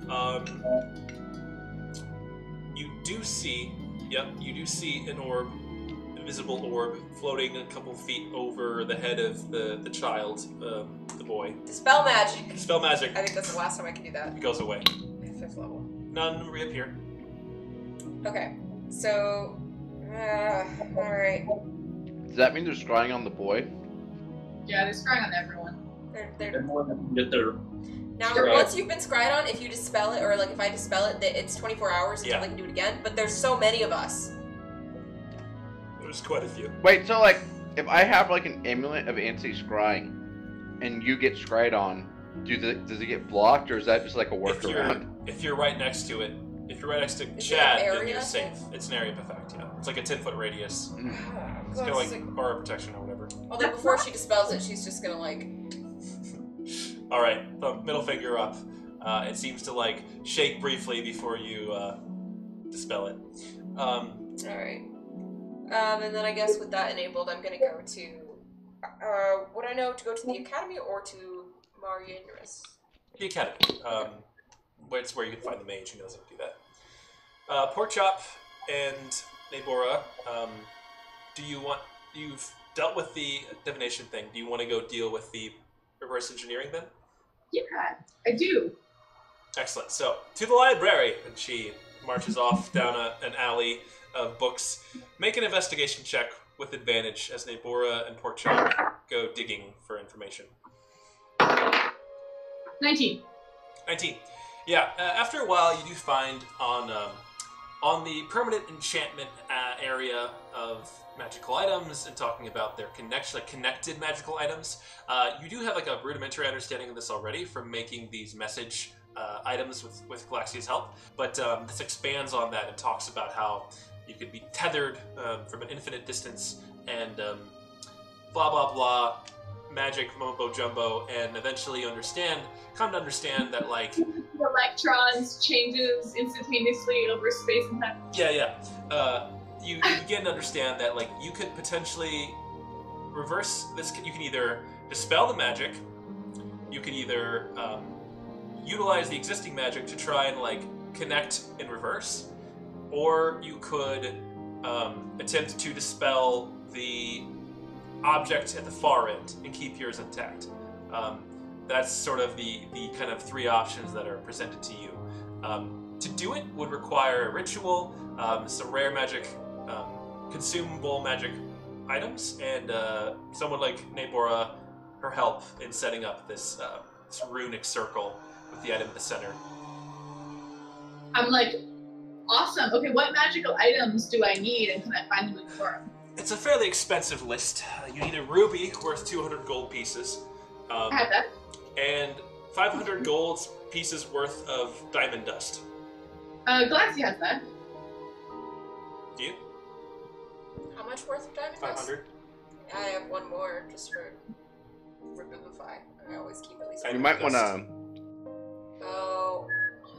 I feel like I have a spell that uses diamond dust. I feel like we can probably find that in the Thorns. But we can find You it. certainly can find it. You just have to buy it if you don't have it already. Yeah, 500 gold is nothing for us. yeah, that's great. So, Nabora, are you willing to help me do this? Yes, this is exciting stuff. It's a new area. I haven't read up on it before, and I'm happy to help out. Let's do it. Do you think anyone in the college is trustworthy enough and experienced enough to help us? She thinks about it. Well, I have many peers and many advisors who certainly would know enough, but I don't know. Based on what you said, it seems like you all are in a bit of trouble, and I don't know if it would be wise to involve anyone else. I think it's within my means to help. I think it's possible. I'll just trust you on that one. Let's do that. Do you have the necessary components already? We'll have to go shopping. Ah, yes. To the university shop, and you go there. There is Is everything overpriced there? yes. There's about 600 gold worth of diamond dust available. To purchase it will cost 1,200 gold. I turned to Nabora. I'm like, any way we can find this elsewhere? She thinks about it and says, I don't really think so. Some practitioners may have it on them, but not really in a storefront. It's rather rare material, after all. In the whole city, there's nowhere we can find diamond? Nowhere to buy that I can think of. Not in this quantity. I'm so skeptical.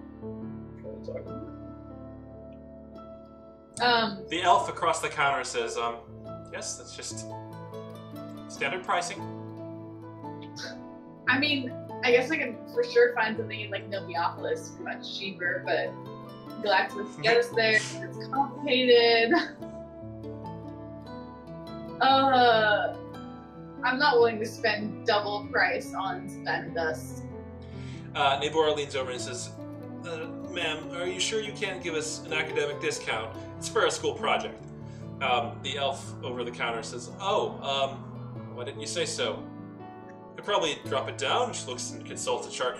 Says, I believe you get, 20% off with the Academy ID?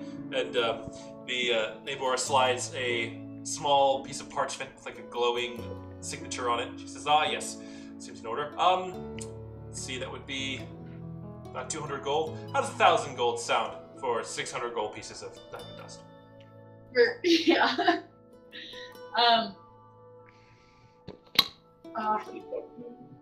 I'm gonna like be cheapo and eventually ask Galaxia to like get me to Noviopolis or go find it somewhere else in the city. You know what Galaxia's gonna say? She's gonna hand you 1,000 gold and be like, no. Just buy it.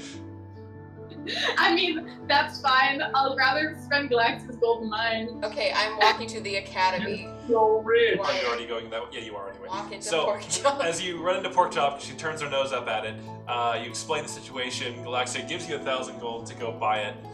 Galaxia's just like huffily, like, we don't have time for this pork chop.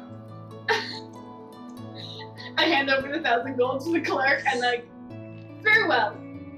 600 gold pieces of diamond dust, please.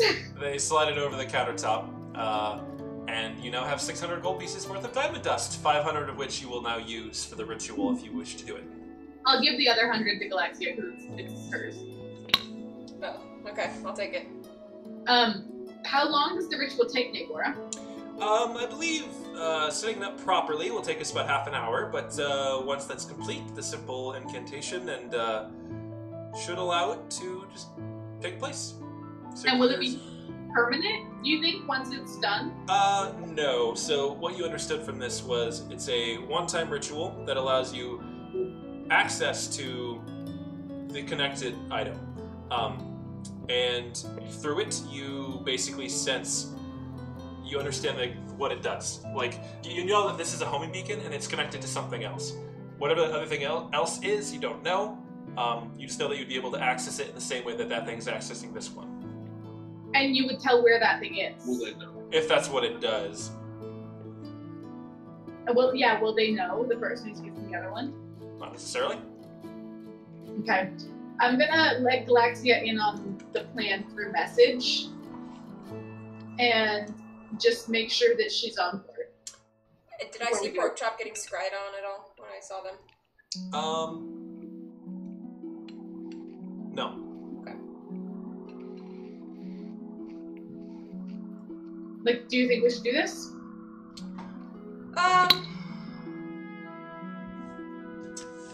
I think it's worth doing. I think that, of course, there are risks. It opens...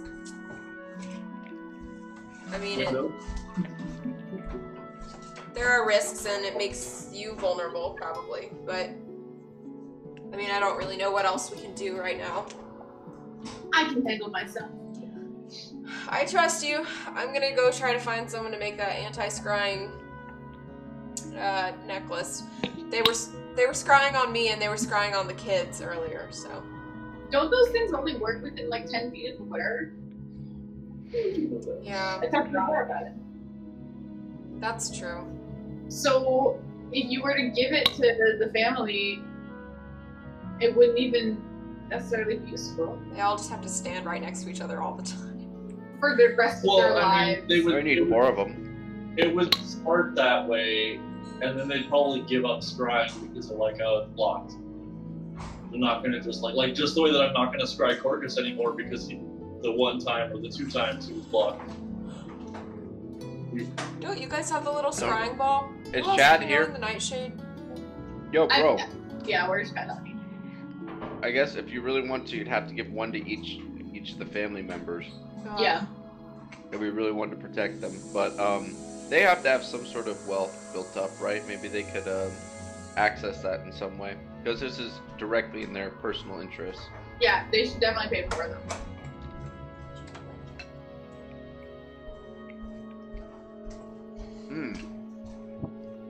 Also, on a side note, I wonder if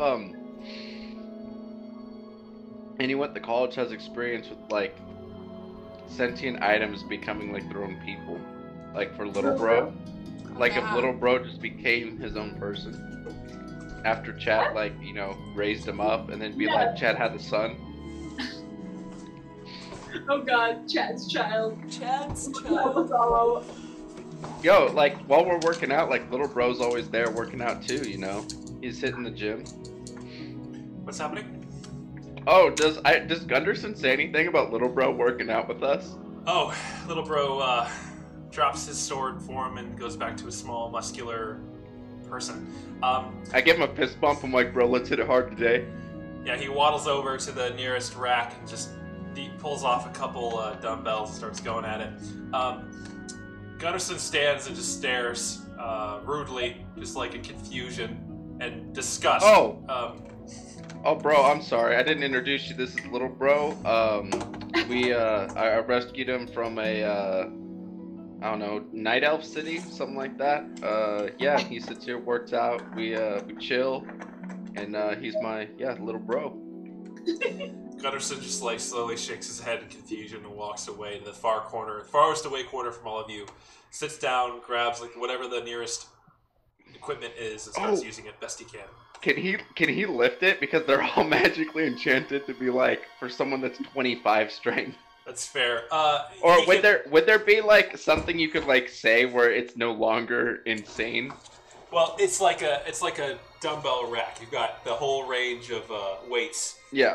and then there's Awesome. more And Chad would extreme- think about, Chad would think about other people for that one. But yeah, Chad will grab like, he'll warm up, but then he'll try and push his max a little bit. Like, can I try and lift some of those? Yeah, make a strength Especially check against my new gains. with advantage because little bro is cheering you on. He's helping you out. Advantage. And that is... Oh, just straight... Okay, a +7. Not saving throw. I'm waiting for that day. And why did I click D8? Strength You saving go throw. from like 1,000 pounds to 1,002 pounds. Did that do advantage? No, it did not. Oh, it's Good thing I have advantage. It It didn't even roll the second one. 22. 22. It's decent. You don't break your max by any means, but you keep at it, and you obviously Gotta try notice it, Gunderson watching from the side, just kind of like stoic faced, doing his own workout, but like you could tell that he's a little taken aback by your insane strength. My bordering epic on gains. epic gains and giant like strength. Yeah. So, Pork Chop, are you following through with the ritual? Yeah, let's do it. All right, you, Nebora, get all the necessary ingredients, a couple other extra reagents like some powdered newt tail and a fine lead pencil and a random selection of things. And you, she says, do we want to do this in the room of protection from That Scribe? sounds good. I- Protection is good. I feel like that would actually be opposite of what we're trying to do because you're trying to connect out. You can't go one way. But we don't want to let them know that we're in the storm because then they're going to come kill us. She says, well, I don't know what to tell you unless you want to teleport away for a while. I don't have a solution to that. Ooh, let's do that. That sounds good. Oh, well, that's rather inconvenient. Can be expensive. You can't teleport? No. Nebora! I'm sorry, I haven't mastered that area yet. That's a little bit farther down the line for me. Do you have any friends that can? Yes, I believe our family is on good terms with the local teleportation mage. He has been quite friendly of late. Oh, that's true. Will he do it for free? Probably. I believe he's already being paid substantially by my father, so I think that should take care of that. Any Perfect, fees let's he do may that. accrue. Where do you want to go? Anywhere? Okay. How do we get back?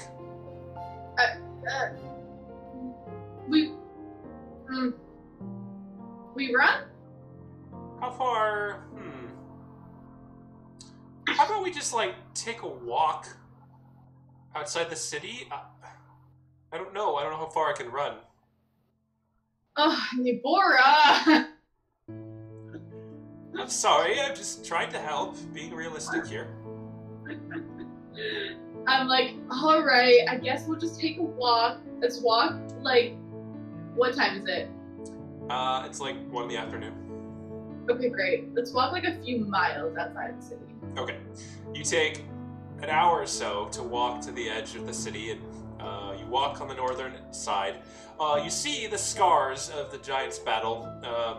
It's all mostly been repaired, all the damage is dealt with, but outside there are still like deep ruts and burnt away grass that hasn't really ever quite healed due to the assaults from the north by the Giants that you all successfully repelled.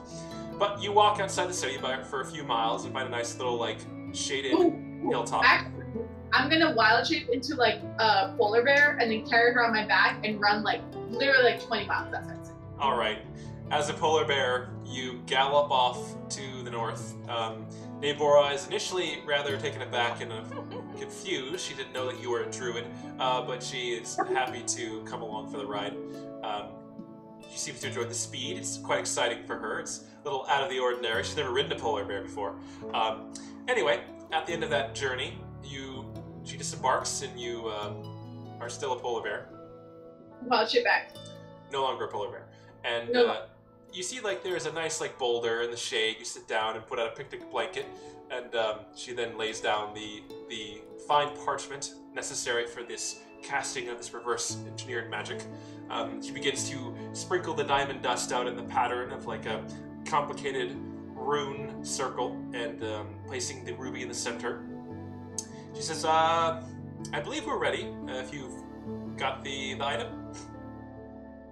I take a deep breath and pull it out of my bag. You pull it out. Seems fine. Looks fine. I'm like, all right, let's do this. And you place it on top of the ruby. She says, all right, let's begin. And she begins to read from the script of this prepared research that you've been doing all morning. After casting everything and completing the ritual, she places her finger on top of the small pendant atop the ruby. The entire apparatus flashes a bright light. The ruby shatters, and the parchment burns away. And what's left is just the pendant sitting in the center. I look at Nabor, I'm like, what do we do? She says, I think it worked. I think So, like, should I pick it up? Yeah. She reaches over and picks it up gingerly and says, seems fine. Hands it to you. Seems fine. Okay. I grab it. I try to connect to whatever thing is on the other side. Basically, this is now an attunement-based item. And if you spend half an hour tuning to it, you will gain whatever properties it can grant. Sure, let's do that. So you lounge in the shade and you fiddle with it for a while, like putting it on and getting connection to it. After a while, eventually you do attune to this item. When you've completed that, you grasp it. And as you do, you focus. You feel yourself kind of drawn out of your body, and you sense the presence of 5 other beacons, if you will, emanating a gentle light from across the western half of the continent and beyond. These lights seem to glow, and you sense their direction and their magnitude. That's mostly it. Like, awesome! Looks like it worked. Shove it back into my bag. Wait, okay, actually, can I take note of where they are? Make a history check to try and just make an intelligence check. Try and like locate where they would be relative to your position. Oh, just a straight check is not good. 10. Yeah, not really. If you spent like sat in front of a map and did like a half hour of meditating on it and trying to like find the direction, you would probably figure it out. You get the sense though, now that this connection goes both ways, it's not so much like you suddenly visualize a map with like a blinking dot on it. It's more or less you just know the direction to and like proximity to whatever these other dots are. Vaguely in terms of like distance and direction. But that's it. I would like to, I think I carry a map. I would like to pull out and just try to the best of my ability to mark their, because you said this wasn't going to last, right? So I'd like to try to mark their location in general. Oh, well, sorry. So, not going to last in that you didn't think it would necessarily, like, it wouldn't allow you to, like, connect to and control the other end of this, but this connection that you've established is permanent. Okay, so I can, like, pull it out and be like, oh, yes. Yeah. That's correct. And it goes both ways. So if you're doing it, they can also do it. I'm gonna unattune to it and shove it back in my bag. Alright. Shove it back in the bag. Stay? If I hold into it, will it stay? Attunable? Yeah. Okay. You would sense that, yeah, it just seems like 4 of them seem to be, like, pretty far west of you on this continent, and then a 5th one far beyond that.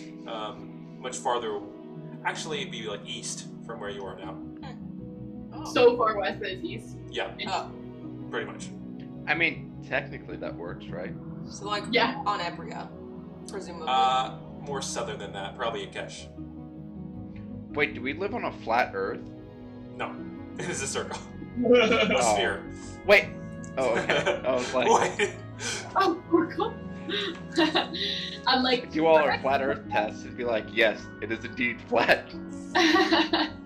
seems like it worked. So good job and thank you. Excellent. We're riding back to town then. Yeah, let's go. And then I'm gonna because we are like 20 miles out, I'm gonna I don't know. Oh no, that's not gonna be long enough. Okay, I guess we'll just hike back. It's 20 miles. 20 miles. That could take days. 2 days. I know. I was gonna cast levitate on her and then boots of haste or boots of speed and Just like drag her. Wait, what about if you haste and everything? Can you haste like, her how- and then just you both run? But the problem is, all of those things last for like maximum. Like haste lasts for a minute, and then levitate lasts for 10 20 minutes. miles. So even though I was like sprinting, it would still be. Well, actually, I can do it though. I can levitate her. I can boots of speed. I can not haste myself because then I'll be exhausted. But I'll just boots of speed and like shift, and I'll get us like 10 miles in, and then we'll hike the rest. Okay.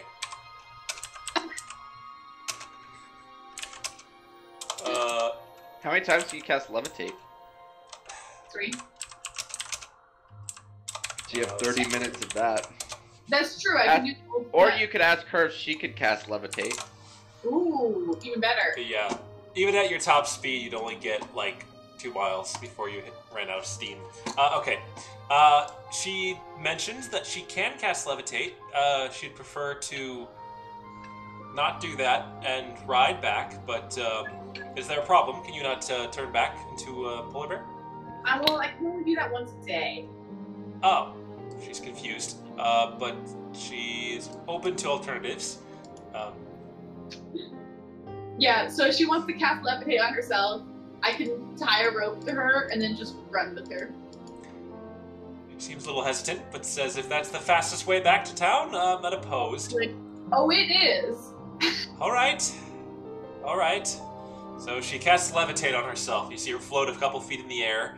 She ties a rope around her waist. You grab it, and you begin to run, towing Nebora across the open grasslands in the hot summer heat, sprinting at your top speed back towards Ethorum. It takes about as long as it took to get out there, but you're just towing her like a kite all the way back, and eventually you come into view of the city, and she's like, you want to put me down now? I can walk the rest of the way. It's a little embarrassing. I don't think I want to be seen by my peers being towed into town like this.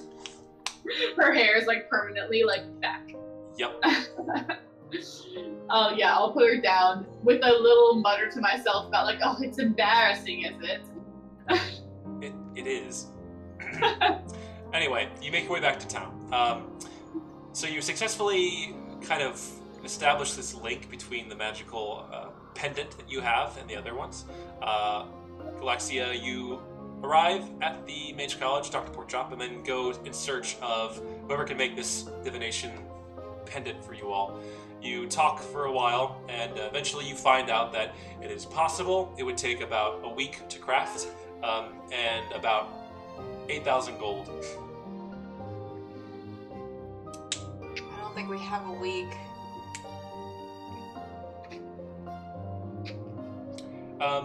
If you express that to them, they say, well, if I could dedicate more manpower to it, we could likely speed up the process, but it would cost significantly more. Of course.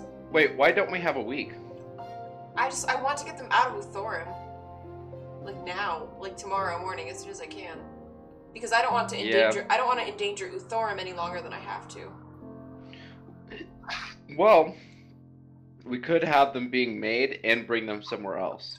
That's true. I guess we could always deliver it by the time it was done. Though they would be like, so they're probably safest here, and they can just see the inside of the mansion, right? Unless they're scrying on us. They are. And so if we just like during that week we get it made and we just stay inside the mansion, unless they're scrying on Porkchop, they don't really have a whole lot of information on where we are, right? I guess don't it's think the same scrying- with Thrigrin. I mean, it's pretty Like remote. They know, yeah, and yeah, you know how Yeah. Scry works. Like, it doesn't tell you where you are. You just see what they see, immediate right? vicinity, yeah. So that's what I'm thinking. If you don't see anything that's recognizable, like Uthorum is pretty recognizable, which is why I want to get them out of Uthorum. Because the longer we're here, the more chance there is that someone's gonna figure out where we are. Someone probably already has. But if we get them to Thrigren, no one... We could go somewhere that no one knows about. And let me explain. Porkchop has a deed to a castle that no one's been to, like, in such a long time, right? So, if we put them there, like, if someone knew where that was, you know what? Whatever. They get to have that one. They get that W. But if they probably don't. So we go on like a mini adventure, clear it out real fast, you know, just like go in there and clap whatever's in there. And then then we go and we're like, yo, we got a new place to go. It's maybe safer, but it's a little bit more dingy. I like amazing idea. Can we put them in Thrigren until then, though? Probably a good idea. Yeah. Yeah, but then it's also probably not a good idea to leave them alone. But the bros in Thrigren. If that's going to be their permanent location, though, think about this: if we're permanently putting them there, we don't want to bring them there while they can be scryed upon. Let's first. I mean, we could also bring them to my bros in Beta Bro Omega, that chapter. Crystalia. Crystalia is also a highly recognizable city. Yeah. Before we make any plans, we need to confront Gunderson and say, like, hey, are you willing to pay $24,000 to make the gold to make your family safe? Because if he says no, then this whole thing is moot. We just let him get killed. That's true. I don't think he has any more money. Oh my god, this is like so much. I guess I'm not there, so I can't say that. Yo, but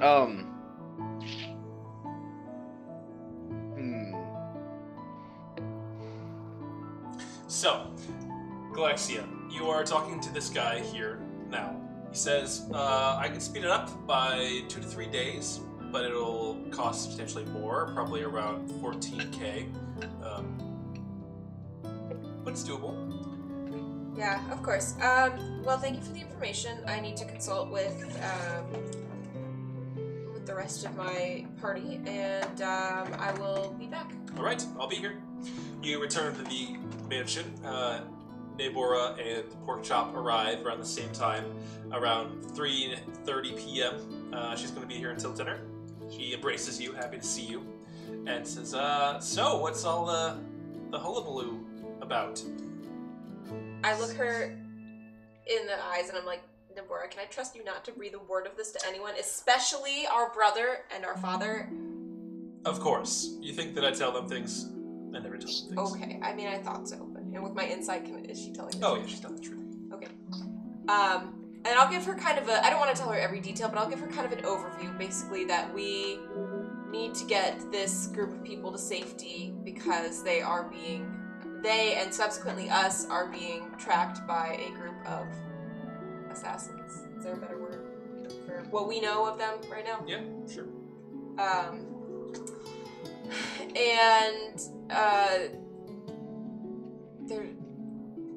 Why do I think there's vampires involved? Are there vampires involved?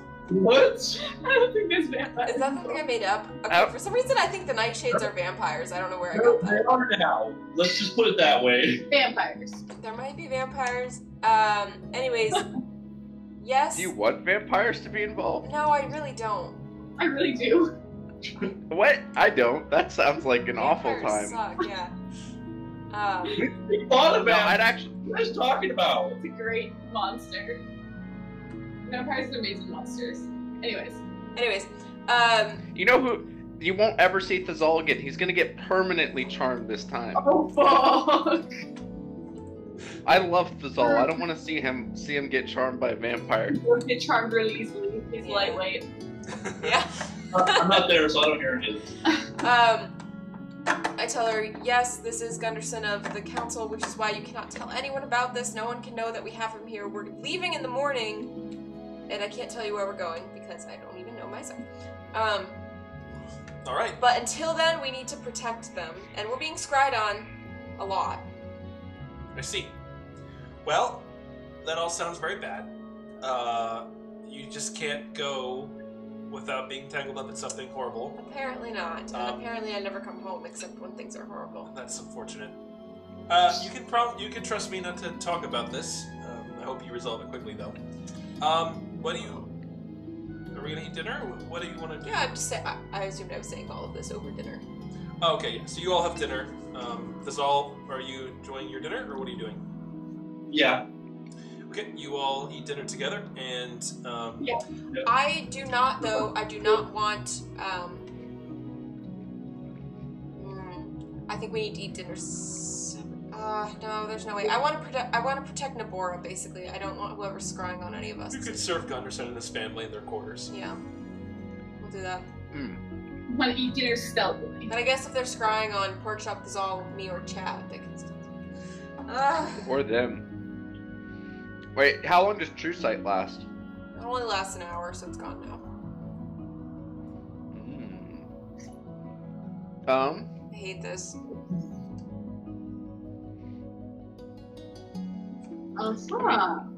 So you eat dinner. You complete dinner, and Ebora says, "I will keep my word, keep your trust in this promise. Good luck to you. Good luck to them, I suppose. I best be heading off." Thanks, Nabora. I promise I'll be back before something else goes terribly wrong. Please do. It's good to see your face again. She You too. excuses herself and leaves for the night. You all have the rest of the night to discuss what your plan is in the following morning. You have Oh my god. this reverse connection. You can go wherever you want. You can leave Gunderson here. You can pay for the anti-scrying necklace, which would take 3 to 7 days. Wait, did we ask him if he had the money for that? No. Oh, sure. You ask him. I let him know that this is an option. He says, well, I may have had the funds to potentially pay for such a thing, but they're currently under lock and key in Lutetia at the bank, and not in a way that I could just access them. Makes sense. Does it? Like, Yeah, why that does make Yeah. sense. It's not like he has a credit card. Right. They have, like, They're like literally. banks.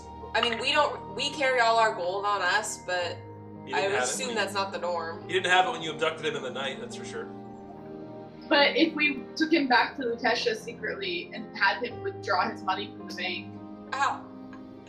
How would he do that without setting off the alarms of like the bank teller being like, "Oh my God, it's Councilman Gunderson, who's been missing for several days." Yeah, I know. Please provide identification to access your bank account.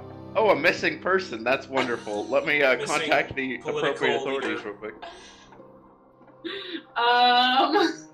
We could put them on another plane of existence. What if we take them to the plane of fire? we just live in the plane of fire. Or the Shadowfell. Or the Shadowfell. They can't be scryed on there.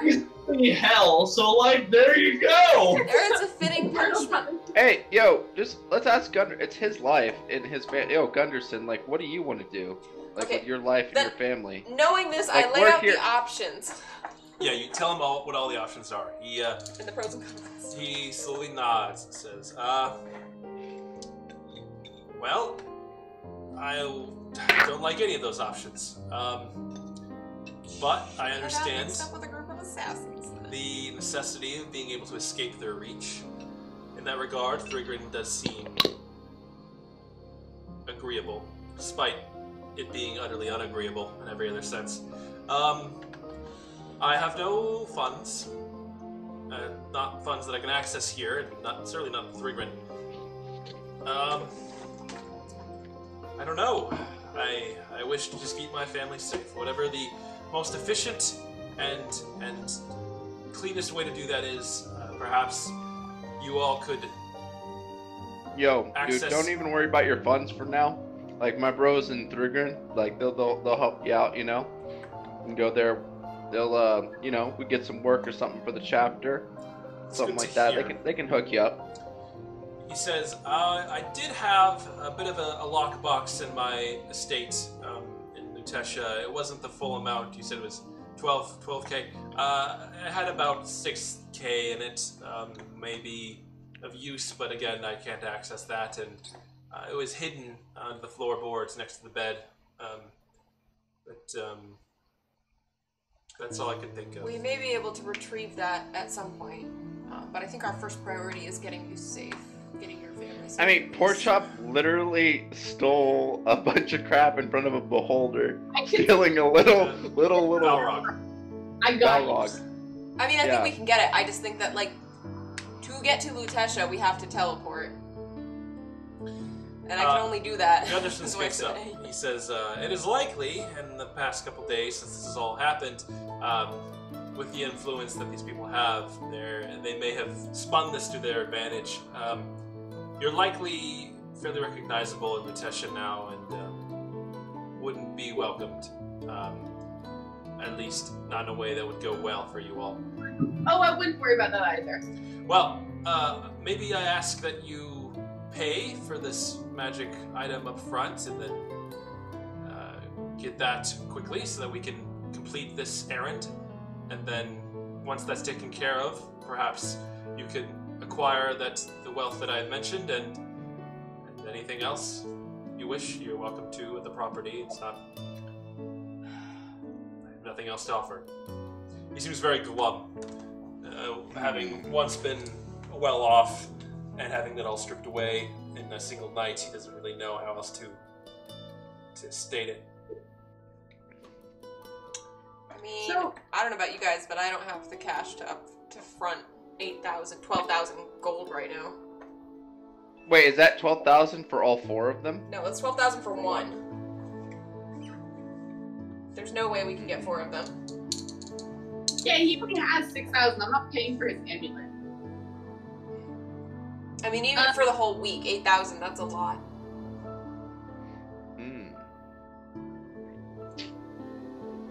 How much gold does Thazal have?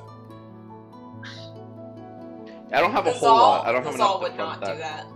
that. Oh god, no. Maybe he would. Maybe. He has 9,000. Did you ask the mage if he needed anything? Tell him if he needs stuff lifted. He's got his guy, and Chad gives a quick flex. I mean, they have magic for that. Yes, it seems like the mage was mostly interested in gold. Yeah. I think that Idrik could withdraw his money. I think he could pull it off as like, yeah, I took my family somewhere else, but like I'm back and I want my money. Just real quick, out of game, I'm almost positive. Just like I don't think that's a possible thing, because when you think about it, like he's a council member. People, like, depending on how like the other political opponents spun it, like it could be like, oh, he was captured or whatever, or he's turned cloak, whatever it is. And if we put him in that situation, he's almost certainly gonna, like, unless he's somehow the god of deception and we didn't even know he was there, you know. But if you rough. showed up at the bank and said, give me my money, like it's none of their business what you've been doing. It's your money, right? But it's like he's not just a normal person. It's like a celebrity who everyone thinks is dead showing up. Well, are these so in this world, are the banks like, are they like in your traditional like, are they like the neutral like gnomes or dwarves or whatever? I don't know, whatever. Depends on like that are just like we just deal with money, you know, or are they Bank like Lutetia, city? Bank Lutetia is run by it's protected by the Crimson Cloaks, so like they would know 100% who he is. Yeah. Alright guys, we gotta go steal his money back. Bank heist. Let's go. This is like spiraling. We're going down a rabbit hole with all this. I don't think we have time for this. Well, I'm trying to think. I say we get them to Thrigrin and then we can figure something out from there. I'm gonna be like, bro, let me pray to Heronius real quick. Also, and, just real like, quick. I just wanna. Oh yeah, go ahead. Yeah. Oh, I was gonna be like, I'm gonna pray to Heronius tonight. Get a night workout in while I pray to him. You know, maybe he'll give me some guidance or something. You know, we're going to his shrine this time. We're not going under the lake. I would like to cast Detect Magic and see if any of us are being scryed on. At this point in time, no. Ah, thank goodness. I realized I said the name of the place we're taking him out loud. You finish dinner. You decide tomorrow, and Chad, you go get another workout in. Athletics check, disadvantage. Gotcha. You've already worked out today. You're already sore. Yeah. That's alright. That's 2 alright. days are rough. It's a cool No, it's down. not. It's not like It's like a cool down while I pray. Fine. You know. Normal workout. It's his ritual to pray to Herodias. It's just like a few curls. So it's not. Oh shoot! Let me roll. So it's No, I'm not like trying to push my max here. I'm just trying to get close to Herodias. You know. Yeah. 12 if I roll. And I'm like sitting there lifting, being like, bro, I need your guidance right now. Like, yeah. You pray about it and you ask for help. You get the general sense that just feel like Hieronius would be the bro thing to do to take care of these people, even though they aren't great themselves. They deserve shelter and peace. Yeah. And you get the sense that if you take them either to Crystalia or Thrigrun, your bros and Hieronius will be there to watch over them, take care of them. That's about it. Hell yeah, bro. And yeah, and for the a little bit, can I start working with little bro and be like, hey, can you make that little rip bro, you know? And I'm gonna be like, hey, can you fight in that form? And I'm gonna start seeing if I can train him a little bit. Train him to be a minion versus just a sword. Yeah. Sure. Like a little ripped minion. You know what I mean? Yeah. Yeah, okay. I'll say you just spend the rest of that time teaching him how to basically just be a miniature version of yourself. He has a small little sword arm that is attached to his arm, and he runs around hitting the dummies with it, practicing and understanding how that works. Yeah. Alright. So ridiculous. Alright, so you all take a long rest. Having spent another day here in New Thorin. Before I go to bed, I'm gonna cast Forbiddance again. Okay, ritual cast. And I'll cast. Yeah, ritual cast. I'll cast Death Ward before I go to bed. All right, easy enough. You all go to sleep. It's quiet. It's kind of hot due to the heat, the summer heat. It's hot due to the heat. Yeah. Good Sun. job. Hot due to the heat. You know. Ah, yes. Good descriptive words. Moving on. Galaxia, you get stabbed in your sleep by a big sword. No, I'm just kidding. You're dead. Who stabbed me, Chad? The DM, because the DM. You're a fist comes down. You're mocking him for having to describe things for 4 hours twice a week. You know I love you. I just thought it was cute. Okay. You sleep through the night without getting stabbed. Problems. Yep. Okay, good. You wake up the next morning. First thing I'm gonna do is cast Detect Magic. You glance around the room. Nothing. You reconvene with your friends, your party Yes. members. Nothing. Okay, good. I'm gonna grab Alexia and take her to the side and say, I think we should go raid Gunderson's apartment for all of his money. I need you to bring me back after. We can do that, but I need to get them out first. Okay. You're not getting picked up right now. Yeah. We can do that, but I need to get them out first. Yo, yeah, my bro's down. I was praying to Feronius last night, and I got the sense. He's like, yeah, your bros will take care of it. And so, they'll be under their protection. You know, they need that safety and everything. Live a peaceful life. Well, So alright we then. get the ambulance and just take it to Thrigrun and whatever. Yeah, because Thrigrun is looks like anywhere else in the world. It's nondescript. I really want to get them out of Uthorum. Which is Well, very we did see a- nondescript. So the problem with getting one amulet is it looked like they were scrying on the kid and everyone else. So they know who everyone is. And so we'd have to get 4 for it to be effective. And so... It's just not yeah, feasible. but I think my bros will take care of it, you know. I'll let them know. Let them in on the situation, you know. We can trust everyone there. So if you want to teleport us there, I can take care of that. Before we go, just give the family the lowdown on Thrigrun and Oh yeah, I'll go and I'll talk to Gunderson and the family and answer Alright. any questions they have. So you prep the family for where you're going. You see that specifically the wife is very distraught about this. She doesn't like small, muddy towns filled with orcs. I thought she Gunderson. likes mud. Oh well, the nice mud that you put on your face, not the one you step on. Totally different. And Gunderson, he takes it all stoically, but you can tell he's obviously displeased. But he understands he doesn't really have any option here. The kids just. And I let him know, and I'm like, we'll let you know if we take care of the Black Lotus or whatever that order is called, White Lotus, something like that. Nightshade. Nightshade. Night Raid. We'll take care of them. Yeah, and then you can go back to doing your thing or whatever. It's your life, bro. You do what you want. But my bros over here, they'll take care of you and help you out while you're there. You get some good work. I'm sure you'll get even more gains. You got some good gains right now, but they got a good diet and everything over there. He nods slowly, just says like one word, fine.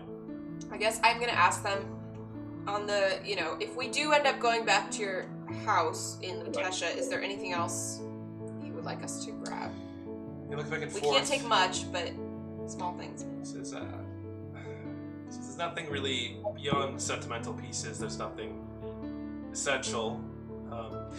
The wife says, well, if you're going to be stopping by, it'd be wonderful if you could grab. She starts listing off like a bunch of mundane things, like her favorite hair comb that she's got as a gift from her mother, and like she's just this huge list of things that obviously don't really have any value beyond what she ascribes to them. I just kind of listen. I'm like, oh, I'll see what I can do. Excellent. Not making a note to remember any. Says, well, let's be off then. I've grown bored of this place. Do the thing. She gestures towards you, Galaxia. Galaxia is just like, Julie, do you know the what? thing. I don't have time for this day. All right, and I have to plane shift and then wherever you call. Yep. So you plane shift with maximum 5 other people. Just. Oh shoot! I can plane shift with up to 8, but I can't. Okay, so some of you guys are gonna have to stay behind. I can bring. Chad needs to go. Yeah. All right, Porkchop, you plan your heist. I'll be back. All right. You take his family with Chad, and you arrive in Thrigrin, where you escort them to the entrance of the Chapel of Hieronius. There, you're met by President Arnold Megabro, the hulking Goliath man who comes out and fist bumps Chad. He says, "Ah, Chad, excellent! I'm so happy to see you in person. We were really concerned for you." I give him a bro hug. I'm like, yeah, bro, it's good to see you too. We got some catching up to do, but first I have some business I need to talk to you about. Certainly. Come to my office, and you go and you discuss. You ask of him what it is that he needs done, taking care of his family. He nods and says, "Certainly, we can shelter them for a time. No questions asked. We will keep them safe and well fed. We have a lovely space out back. It's a small hut with wooden walls and dirt floors. And at the dirt floors part, the wife starts crying again. She seems upset at this loss. But Gunderson takes it all on, again, stoically, just stands to the side, not talking at all. Yeah, and then I'll be like, yo, Arnold, I wanted you to meet Little Bro, and then I'll have Little Bro have him go into his little form and be like, give him a fist bump and everything. I'm like, this is where our head of our chapter is right now. He waddles over and he's like, "Hey, big bro," and the president leans over and squints. He's like, "Oh, you're a curious looking fella. Where'd you find this one, Chad?" This one rescued him from the vats underneath some drow city somewhere. I don't know. I was helping out my bros, and we had to stop some espionage thing or whatever. I was just there, being a bro. All right. He says, "Well, we don't judge an appearance here in the Order of Hieronius. So if you're here to be a bro and take care of our good friend Chad, I'm happy to have you with us." And Little Bro says, "Yeah, I do my best to take care of Chad. Watch his back. Got his back always. I'm a good bro, I give good fist bumps." And he fist bumps his kneecap kind of hard. "Oh, thanks. That's good. Very good." He's still learning, Yeah, he's got a lot to learn. That's quite an interesting little friend you got there, Chad. So with that, you drop off the Gunderson family in a hut and outside the Chapel of Hieronius, and with the promise that the paladins will watch over them and care for them. Galaxia and Chad, what are you doing? So I could take us back to Uthorum right now if you want to go. Yo, you might like just 10 minutes. I'll give little bro a quick tour of everything. We'll do Oh, like yeah, a we're quick, in no rush. bare If bones one. If you want You to know, spend show the them night, around. we can. If you want to. No, it's okay. We should go hook up with our other bros. Me and little bro have some training to get to after that, but I just wanted to show them around. You know, head of the order. It's not too often we come here, so. All right, you walk around, just showing him off the whole place, showing the massive wooden statue of Hieronius up front, and little bro just soaks it all up. He's fascinated. His little multiple eyes looking in every direction, soaking in all this culture, all these new experiences. He's just a sponge. Yep. And you know, anyone that wants to say hi, introduce them and that, and so everyone gets to know them. If people come up. Yeah, some of the bros keep their distance. They're a little concerned by the strange creature walking around. Weirdly muscular, multi-eyed, toothy, mod creature. You guys Yeah. are drawn to this guy. Yeah. And I'm trying to think. I'm like, yo, little bro, if you eat, do you get more gains? Like, will you get bigger? He says, I don't know. I haven't tried. Yo, we should keep that in mind. We'll try it out. See if we feed you like some. I don't know what you eat, but we'll try out a bunch of different stuff and see what gets you the best gains. You know. All right. What's right for me may not be right for you, but we'll figure out what's good for you, bro. We're here. Glad to hear. Fist bump and then Fist bumps back. and then Can't wait to get those gains, Chad. And then we'll head on out. All right. With that, are you plane shifting and what are we calling No, it again? I'm going to just word of recall back to the shrine. Oh yeah, back to the I don't farmhouse. really- You arrive about an hour later. Pork chop and Thazal, they've just been gone for a short time. You've put the Gunderson family away somewhere safe. Oh my god. Okay. And I'm gonna detect magic real quick and see if anyone was. Also, I would have done that before we left Thorgrim as well. Yeah. Just with the Gundersons. No, you detect magic. Don't see anything. You didn't see anything on the Gundersons when you were there. It makes me feel a little bit better, but it also makes me worried. Mm-hmm. Well, there's nothing we can really do for them. Besides, like, maybe get them an amulet. Or not. Yeah, I mean, Yeah. I'm not super worried about them anymore. Like, we did our due diligence. We did our best to keep the family safe. It's kind of out of our hands now. They're not really our responsibility. But I think that we can deal with the nightshades now and whatever else. I think we need to be concerned about ourselves, because right now, as it stands, we kidnapped a member of the council in Lutetia. So that gets all of Lutetia on our bad side. We kidnapped a member, or someone that was in cahoots with the Nightshades, and so that puts a target on our back from the Nightshades. And we have involved other people in this. And so I don't know. I want to keep everyone safe, but we have targets on our back right now. Anyone we've talked to or have been involved with also have targets on their back. So we cannot go back to Lutetia unless it's to be very sneaky. I wonder if like Chad just came strolling in like to the poor district. Like no one there would snitch on him. Depends Yeah, on how big maybe. the bounty on your head is. Nah, they're like, he helped. Actually, there's probably informants out there, but like, I don't know. I was like trying to imagine what like they would send after him. I don't know. Let's not go down that route. I to them, but I don't think they would snitch on it. The only reason we have to go back to Lutetia is that 6,000 gold that's sitting under each tree. Is 6,000 gold really that much to you, Pork I mean, we Chop? could Like, bring it to you them. have like a small dragon horde. Not anymore. I spent it all. We could On bring it to the what? Gundersons. Stuff. Stuff and things. What did you buy? Don't worry about it, Chad. She still has tons of money. Don't listen to her. Anyway. Well, real quick, do we want to clear out your weird like Yes. castle thing? Yes. Just real quick, so we have like another little base that we can use in the future set up. I really want to clear it out. Talk about doing that as one shots. Well, don't have to. It could easily be a group task. But I just know that. Damn. Yeah. Back. It's fine. Chad, as you're all like having this conversation, you hear sending in your head from what seems to sounds like a random person you don't know, and it says, "On behalf of Arnold, Chad, we received word of some news about a fist. A historian reached out from New Ariopolis with information. You should investigate." I'll be like, copy, bro. Consider it done. 10-4. You know, I'll pass that information along. New early. I can't even pronounce things. Ariopolis. Who Would I recognize the name of that because Yeah. of my readings about the Warforged? Yep, that's Like, oh, that's the new Warforged city out by Akash. it's the capital Oh, city yo. west of Ikesh.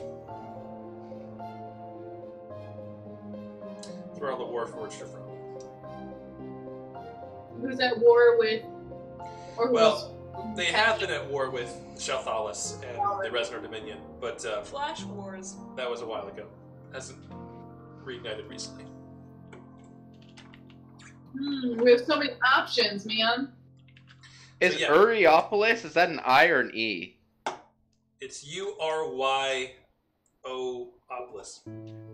Wait, real quick, that cut out at the beginning. Uryopolis. Here, I'll just show you on the world map. Oh. Perfect, I got that. I was always imagining it was like A-E-R-O, like airy, like the air. Ariopolis. Oh, I guess you are the big. So, bottom left corner. Across the strait in Brisbane. Mine is still loading. But yeah, Anyway. I let you guys know. I'm like, yo, bros, I'd like to take care of this, sooner than later. But Pork Chop, I think it would be beneficial to have your keep, whatever, have that cleared out for us to use if we need. So, you all talk about it and reflect for a moment. You all are kind of being pulled in different directions. You do have this keep that Porkchop has inherited. You also have the pressing issue of this Nightshade menace. These people who seem to be out for your blood. But you also all have individual things that are pulling you in different directions. You've got this new message from Arnold urging Chad to seek information in Ariopolis. This is all you have Ragnadod's sort of insistence that you deal with whatever it is he wants done. Porkchop, you have this new information about Malar and Saloon and some ancient people that have been left. Don't even know what that's all about. And then Galaxia, you also are compelled to sort of sanctify your trident in the waters of a few different shrines around the world.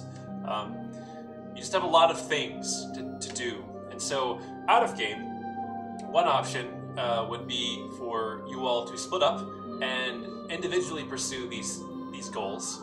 We could play on either one-on-one or pair up for smaller team duos to pursue these specific quests, depending on what you want to do. That is one way to knock out some of these bigger, some are smaller but still important side quests to then reconvene around the central story.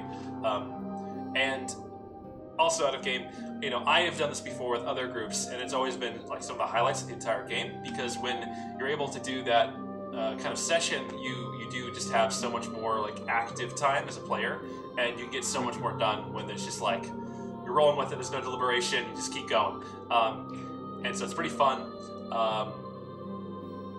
I would not kill any one of you or punish you all for splitting like this. So Okay, good. I was gonna say that makes us great targets for the Nightshade. Just pick There- us off one by one. there absolutely will be challenges and the option of failure, but it's not going to be oh, you went on your own to go look at this abandoned house. Well, boom, here's 5 things that you would have to be in a party of 4 to be able to deal with. You got to die now, haha. No, that's not going to happen. So Yeah, what do you guys think of that?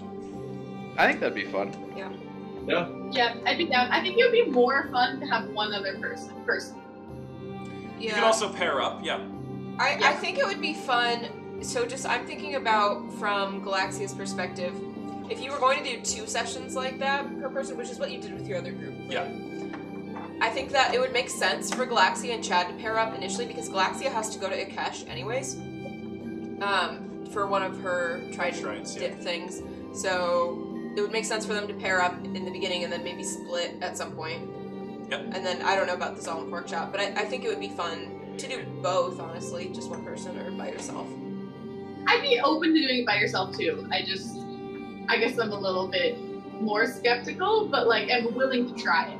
Yeah. Well, I think the ideal thing, because like it seems like a lot of these quests, like especially for like Thazal, like that's a huge moral dilemma for Thazal, and I think that's something that'll be fun for him to decide how to do it and not have like the influence of Chad and He everyone. needs to decide for Chad's himself. always saying, do this or don't do that. So it would definitely help him figure it out. And yeah, and then like you have your thing with you know, the Shrine. the shrine, yeah. Or yeah, everyone has their own thing. I think it would be fun. How many? I don't care. I totally forgot. How many fists have we gotten so far? 4. So if I end up getting a fist from this library, there'd be 1 fist left. You recall that you have vague visions about 2 fists that you're not yet accounted for. One is a bluish purple tiefling woman looking out a window in a city with like fine construction, and the other one is like some dark swamp in a distant place with dark creatures all around. You don't know much more than that. It was like one very, very vague vision when you had that seance with Hieronius.